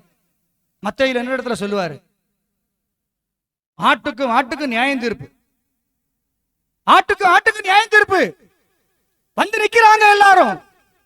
ஆண்டவரின் நாமத்தில் தீர்க்க தரிசனம் உரைத்தோம், பிசாசுகளை துரத்தினோம், அற்புதங்களை செய்தோம். நல்லது. உங்களை நான் பிரபலமான ஊழியக்காரங்கள்ட்ட சொல்றது, அவர் என்ன சொல்றாங்க? வந்து நாமத்தை நிமித்தம் நாங்க சுவிசேஷம் அறிவித்தோம், பிசாசுகளை துரத்தினோம், அற்புதங்களை செய்தோம், இயேசு வருகிற பிரசங்கம் எல்லாம் பண்ணணும். உங்களை மேட்டர் முடிஞ்சு என்ன சொல்றாரு? பரலோகத்தில் இருக்கிற என்னுடைய பிதாவின் சித்தத்தின்படி செய்கிறவன் எவனோ அவனே பரலோக ராஜ்யத்தில் பிரவேசிப்பானே அல்லாமல் என்னை நோக்கி கர்த்தாவே கர்த்தாவே என்று கூப்பிடுகிறவன் அதில் பிரவேசிப்பது இல்லை. அல்லேலூயா. பிதாவின் சித்தம் என்னன்னு அறிஞ்சு செய்கிறவன் சீசன். அல்லேலூயா. அது இல்லாம தனக்கு விருப்பத்துக்கு எதையோ செய்து கட்டமைக்கலாம், உண்மை. ரசிகர் மன்றங்களை வைக்கலாம், உண்மை. பொருளாதார பின்புறத்தை வைக்கலாம், உண்மை. பரலோகத்துல போய் பிரவேசிக்கணுமேப்பா. நீ கடைசி நாள்ல போன உள்ள ஏத்துக்கிடணுமே. ஆண்டவரே எனக்கு பெரிய பிளக்ஸ் வச்சாங்க, டிவியில விளம்பரம் கொடுத்தாங்க, 1,00,000 பேர் கூடுனாங்க, நல்லது. அந்த மகிமை அங்க கிடைச்சிட்டுல, கிடைச்சிட்டு போ. உனக்காகவும் சாத்தானோட தூதர்களுக்காகவும் ஏற்கனவே ஆயத்தம் பண்ணி வச்சிருக்கு, அங்க போ. அல்லேலூயா. ஆண்டவர் ஜட்ஜ்மெண்ட் எப்படி பண்றது தெரியல. ஆண்டவருக்காக நம்ம செய்யறது மேட்டர் இல்ல, பரலோகத்தில் இருக்கிற பிதாவின் சித்தத்தின்படி செய்கிறோமாங்கிறதா மேட்டர். அல்லேலூயா. நம்ம விருப்பத்துக்கு செய்யறது மேட்டர் இல்ல, பிதாவின் சித்தம் வெளிப்படணும். அல்லேலூயா. அடுத்து மத்தேயு 13:36 வாசிங்க. இன்னொருத்தங்க மத்தேயு 15:23 வாசிங்க. இன்னொருத்தங்க 15:36 வாசிங்க. நேரம் இல்ல, சீக்கிரமா முடிக்கிறேன். 13:36. அப்பொழுது இயேசு ஜனங்களை அனுப்பிவிட்டு வீட்டுக்கு போனார். அவருடைய சீஷர்கள் அவரிடத்திலே வந்து நிலத்தின் களைகளை பற்றிய உவமையை எங்களுக்கு தேவ ரகசியங்களை ஆண்டவரிடத்தில் கேட்டு பெற்றுக் கொள்ளுகிறவன் சீசன். அல்லேலூயா. வசனத்தை வாசித்தோம், பிரசங்கம் பண்ணோம், பிரசங்கத்தை கேட்டோம், போனோம் இல்லாம வசனத்தை வாசிக்கும் போது நமக்கு ஒரு வெளிப்பாடு புரியல. ஆண்டவரே இந்த ரகசியத்தை எனக்கு வெளிப்படுத்தி தாரோன்னு சொல்லி தேவ சமூகத்துல உட்கார்ந்து அவரால் வெளிப்படுத்தப்பட்டவைகளை பெற்றுக் கொள்கிறானே அவன் சீசன். அல்லேலூயா. எல்லாமே கேட்டா சொல்லுவாங்க, நான் 40 முறை வசனத்தை வேதத்தை வாசித்தாச்சு. அப்ப வேத புஸ்தகம் ஃபுல்லா எங்க இருக்கு? இங்க இருக்கு இல்லையா? 40 முறை வாசித்தா 5 முறை வாசித்தாலே நம்ம பெரிய அறிஞர், பெரிய அறிவாளி ஆயிருவோம் இல்லையா? வேதத்தை முழுமையா 5 தடவை வாசித்தாலே பெரிய அறிவாளி ஆயிருவோம். சிலவங்கள்ட்ட கேட்டா அவங்க சொல்ற பார்த்தா ஆச்சரியமா இருக்கும். 40 முறை வாசித்தேன் பாஸ்டர், ஒரு வருஷத்துல 3 ட்ரிப் வாசிப்பேன் பாஸ்டர். ஐயோ, நம்ம ஒரு வருஷத்துக்கு 1 ட்ரிப் வாசிக்கிறதே பெரிய கஷ்டம். அல்லேலூயா. சிஸ்டமேட்டிக்கா உட்கார்ந்தெல்லாம் இப்ப எல்லாம் வாசிக்க எல்லாம் முடியறது இல்லை. செய்திக்காக உட்கார்ந்து ஆண்டவரே ஒரு வார்த்தையை தந்துருங்க, அங்க போறேன், இப்படி கூப்பிட்டாங்க, ஏதாவது ஒண்ணு தருவீங்களான்னு சொல்லி காத்திருந்து ஏதாவது ஒரு வசனத்தை தந்து அப்புறம் போய் உட்கார்ந்து இதுல இருந்து என்ன சொல்ல போறீங்கன்னு கேட்டு அதுக்கு பிறகு தாரதெல்லாம் எழுதி வச்சு அதுக்கு பிறகு ஒரு நாள் உபவாசம் போட்டு உட்கார்ந்து ஜெபம் பண்ணி ஆண்டவரே போறோம் கூட வந்து மானத்தை கப்பல் ஏத்தாம எப்படியாவது நடத்தி முடிச்சிருங்க, வர்றதெல்லாம் உங்க ஆளுங்க, என்ன காட்டிலும் அதிகமா கற்று தேர்னவர்கள். அல்லேலூயா. என்ன காட்டிலும் பெரும் பெரும் பிரசங்கிகளாக அங்க உட்கார்ந்து இருக்கிறாங்க. அவங்கள்ட்ட போய் நாம் பிரசங்கம் பண்ணும் போது ரொம்ப ஞானத்தோடு ரொம்ப ரொம்ப கவனத்தோடு பிரசங்கம் பண்றதுக்கான அந்த கிருபையும் கூட தந்து என்ன முழுமையா உங்க கண்ட்ரோல்ல வச்சுக்கிடுங்கன்னு பாதத்துல விழுந்துட்டு மறுநாள் வந்து உட்கார்ந்து உங்க முன்னால பிரசங்கம் பண்றேன்ல. ஆமென். அல்லேலூயா. அல்லேலூயா. அங்கதான் வெளிப்படும். ஆமென். அங்கதான் வெளிப்பட்டு வருங்க. எழுதி வச்சுட்டு வந்து 3000 பிரசங்கத்தை கொஞ்சம் ரூபா கொடுத்து வாங்கி வச்சுக்கிட்டு இன்னைக்கு போய் இன்னைக்கு இது இன்னைக்கு இது இன்னைக்கு இது போனா ஒண்ணும் வராது. அல்லேலூயா. வாசித்ததை மெமரி பவர்ல வச்சு பேசலாம். ஆமென். நிறைய வரும், அடுக்கடுக்கா வரும், நிறைய வரும். ஆனா என்ன வராது? பரிசுத்த ஆவியோட கிரியை நடக்காது, பிதாவின் சித்தம் அங்க நடக்காது. அல்லேலூயா. இன்னொன்னு 15:23 வாசிங்க மத்தேயு. அவளுக்கு பிரதித்திரமாக அவர் ஒரு வார்த்தையும் சொல்லவில்லை. அப்பொழுது அவருடைய சீஷர்கள் வந்து இவள் நம்மை பின்தொடர்ந்து கூப்பிடுகிறாளே, இவளை அனுப்பிவிடும் என்று யாருக்கு பரிந்து பேசுறாங்க? பிறருக்காக பரிந்து பேசுகிறோம். அல்லேலூயா. நம்ம மத்தியஸ்தர் அல்ல, மத்தியஸ்த ஊழியம் ஒருத்தருக்கு உண்டு, அவர் இயேசு மட்டும்தான். அல்லேலூயா. ஆனா பரிந்து பேசுகிற ஊழியம் நமக்கு உண்டு. அல்லேலூயா. ஜெபம் பண்ணிட்டு ஆண்டவர்கிட்ட கேட்டு கேட்டு ஒரு பதிலும் வரல, ரொம்ப நாளாச்சு ஜெபம் பண்ணி ஒரு பதிலுமே வரல, என்ன செய்றேன்னே தெரியல அப்படின்னு சொல்லி வருத்தத்தோடு ஏக்கத்தோடு வந்து நிற்கும் போது ஆண்டவரே இவங்க பிரச்சனையே ஒண்ணு தீர்த்து வைங்கன்னு சொல்லி பரிந்து பேச அழைக்கப்பட்டவர்கள் சீஷர்கள். அல்லேலூயா. அப்ப ஆண்டவர் கேட்பார், கேட்க மாட்டாரு? கேட்பார். உடனே செத்து போனவன்ட்ட போய் நின்னுகிட்டு பரிந்து பேச சொல்லிடாதுங்க. அல்லேலூயா. என் மகன் செத்தான், பரலோகத்துல போய் உட்கார்ந்து என் குடும்பத்துக்காக வேண்டுதல் பண்றான்னு மட்டும் வீணான நம்பிக்கை கொள்ளாதுருங்க. அல்லேலூயா. அப்படி ஒரு மேட்டர்லாம் கிடையாது பரலோகத்துல. அல்லேலூயா. உள்ள போனா மரிச்சா ஆத்மா சரீரங்க கிடக்க, ஆத்மா அங்க போய் இளைப்பாரு, அவ்வளவுதான். அங்க போய் உட்கார்ந்துகிட்டு ஆண்டவரே அப்பாயின்மெண்ட், நான் நாளை காலைல 10 மணிக்கு வர அப்பாயின்மெண்ட் வாங்கி பிஏட்ட சொல்லி வாங்கி இப்படி எங்க குடும்பத்தை ஒண்ணு ஆசிரியர் போய் பரிந்து பேசுற வேலையெல்லாம் அவங்களுக்கு அது ஜட்ஜ்மெண்ட் டேக்கு. இல்லைன்னா இயேசு வரணும், அப்பதான் எழும்போம். அல்லேலூயா. ஜீவன் கிறிஸ்துவுக்குள்ள மறைந்து கிடக்கட்டு. வீதம் வரும்போது தானே எழும்புவார், அப்ப நம்ம எழுப்பிட்டு போறோம். என்ன பிரச்சனை?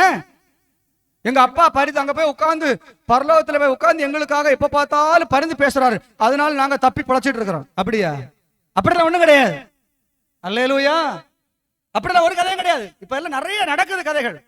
நிறைய கதைகள் பாத்தீங்கன்னா உபதேச மாறுபாடுகள், குழப்பங்கள், குழப்பவாதிகளால் இந்த கிறிஸ்தவம் குழப்பவாதிகளால் நிறைந்திருக்கிறது.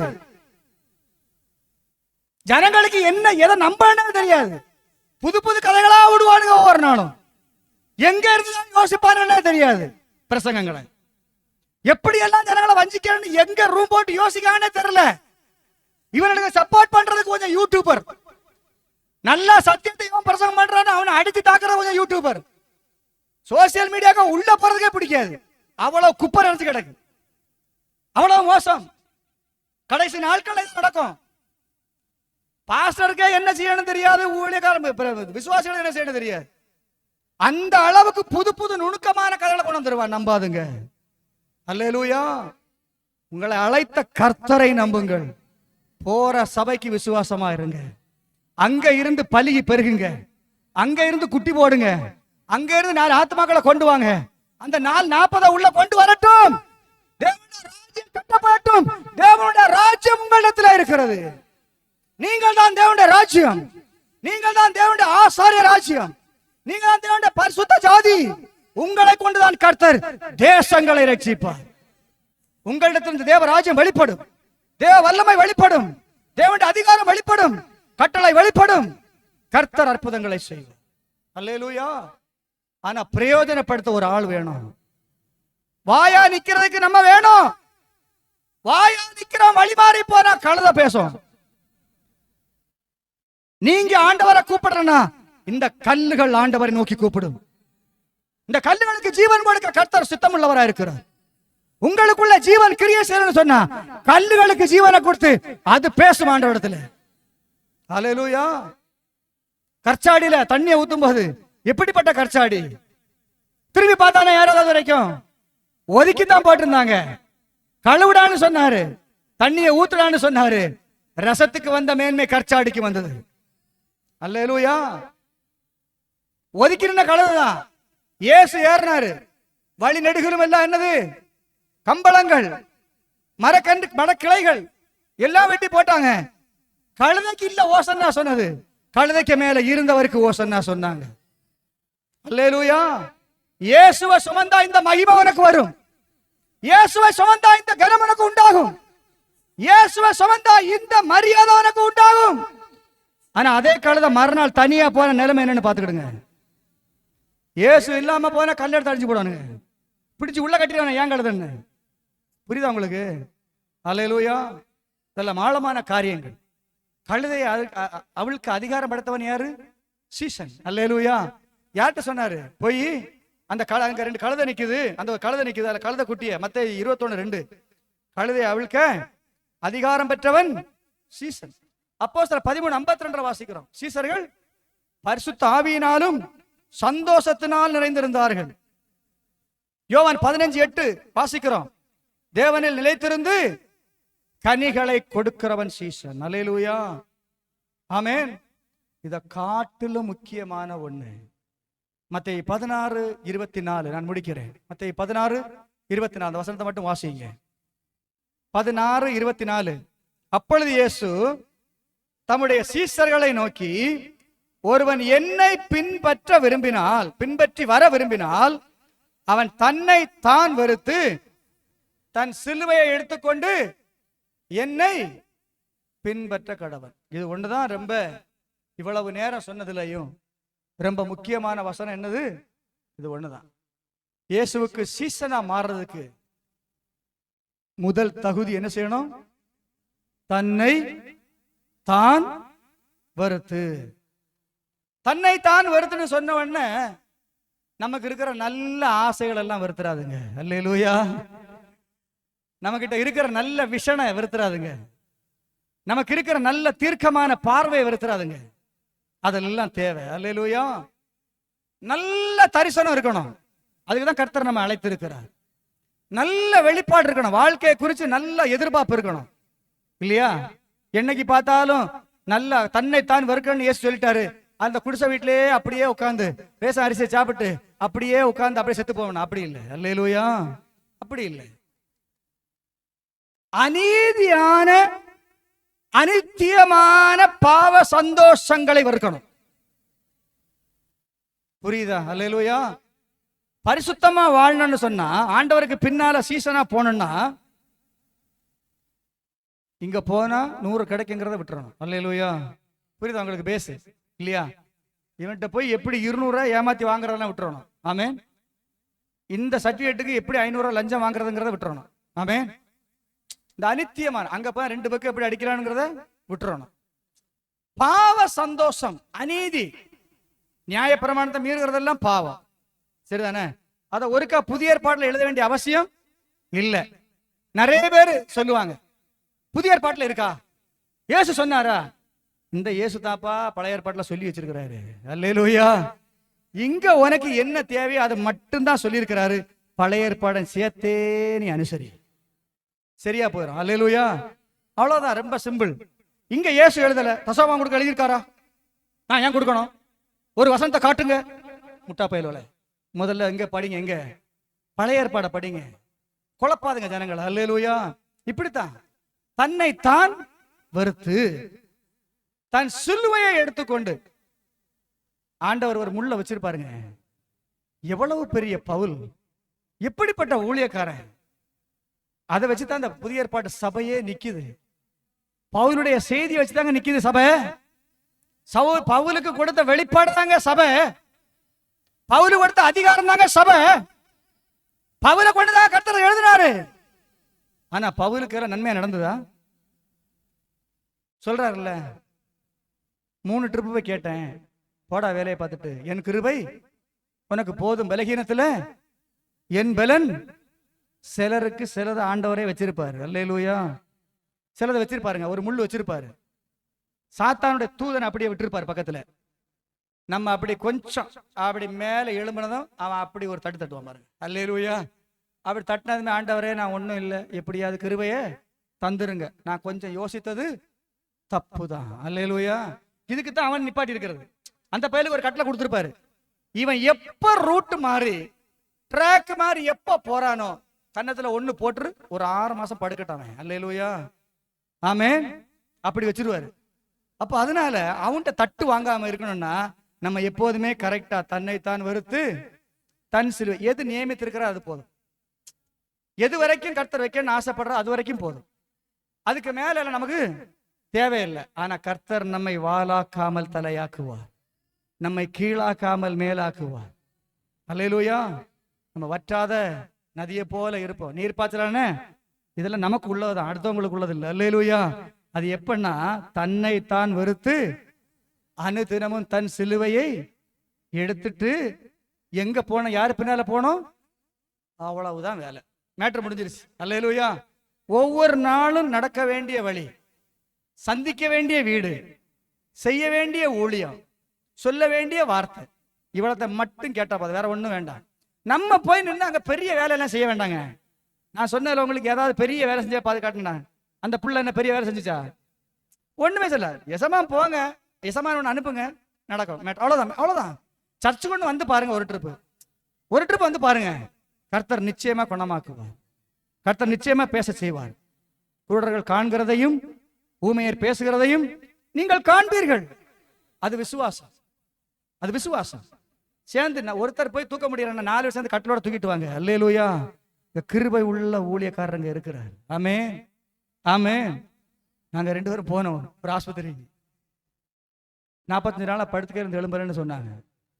ஜோம் பண்ண பாஸ்டர் ஜோம் பண்ணாங்க. முடிஞ்சா பிசாசு எல்லாம் ஓடிடுச்சு. அடுத்த நாள் என்னை கூப்பிட்டாங்க, பாஸ்டர் எப்படியாவது ஜெபம் பண்ணுங்க, இங்கே கூட்டம் நடந்துட்டு இருக்கு. அடுத்த நாள் போனேன், ஒரு அரை மணி நேரம் ஜெபம் பண்ணி உள்ள தண்ணியை கொடுத்துட்டு வந்தேன். அப்பமே எலும்ப சொன்னேன், எலும்புனாங்க. உட்கார சொன்னேன், உட்கார்ந்தாங்க. காலை கீழே தொங்க போட்டாங்க. உடனே பிசியோதெரப்பியை கூப்பிட்டாங்க, நடக்கிற ட்ரைனிங் அந்த இதை கொடுத்தாங்க. அல்லேலூயா. அடுத்த நாள் சொன்னாங்க வாக்கரில் நடக்கிறாங்கன்னு சொன்னாங்க. அல்லேலூயா. ஆமென். நம்ம வேலை சொன்னதை செய்யறது. அதுக்கப்புறம் நமக்கு அங்கே வேலை இல்லை. அதுக்கப்புறம் அவங்க எழும்பிட்டாங்க, நான் போய் ஜெபம் பண்ணி எழும்பிட்டாங்க, அதனால போய் அந்த குடும்பத்தோட டச் பண்ணி அப்படியே அது இல்லை. அல்லேலூயா. இப்ப இந்த கழுதையை எங்க போக சொன்னாரோ இந்த கழுதை அங்க வர போகணும், அந்த வேலையை செய்யணும், வீட்டுக்கு போயிடணும். அல்லேலூயா. ஆமென். இவ்வளவுதான் வேலை. அதான் பிதாவின் சித்தம். அல்லேலூயா. தன் சிலுவை எடுத்துக்கொண்டு ஒவ்வொரு நாள் நடக்க ஆரம்பிங்க. அந்த சிலுவை உங்களை வழி நடத்தும். தந்தார்ல அவர் சாதாரணமான இல்ல, அசாதாரணமான ஆளு. அல்லேலூயா.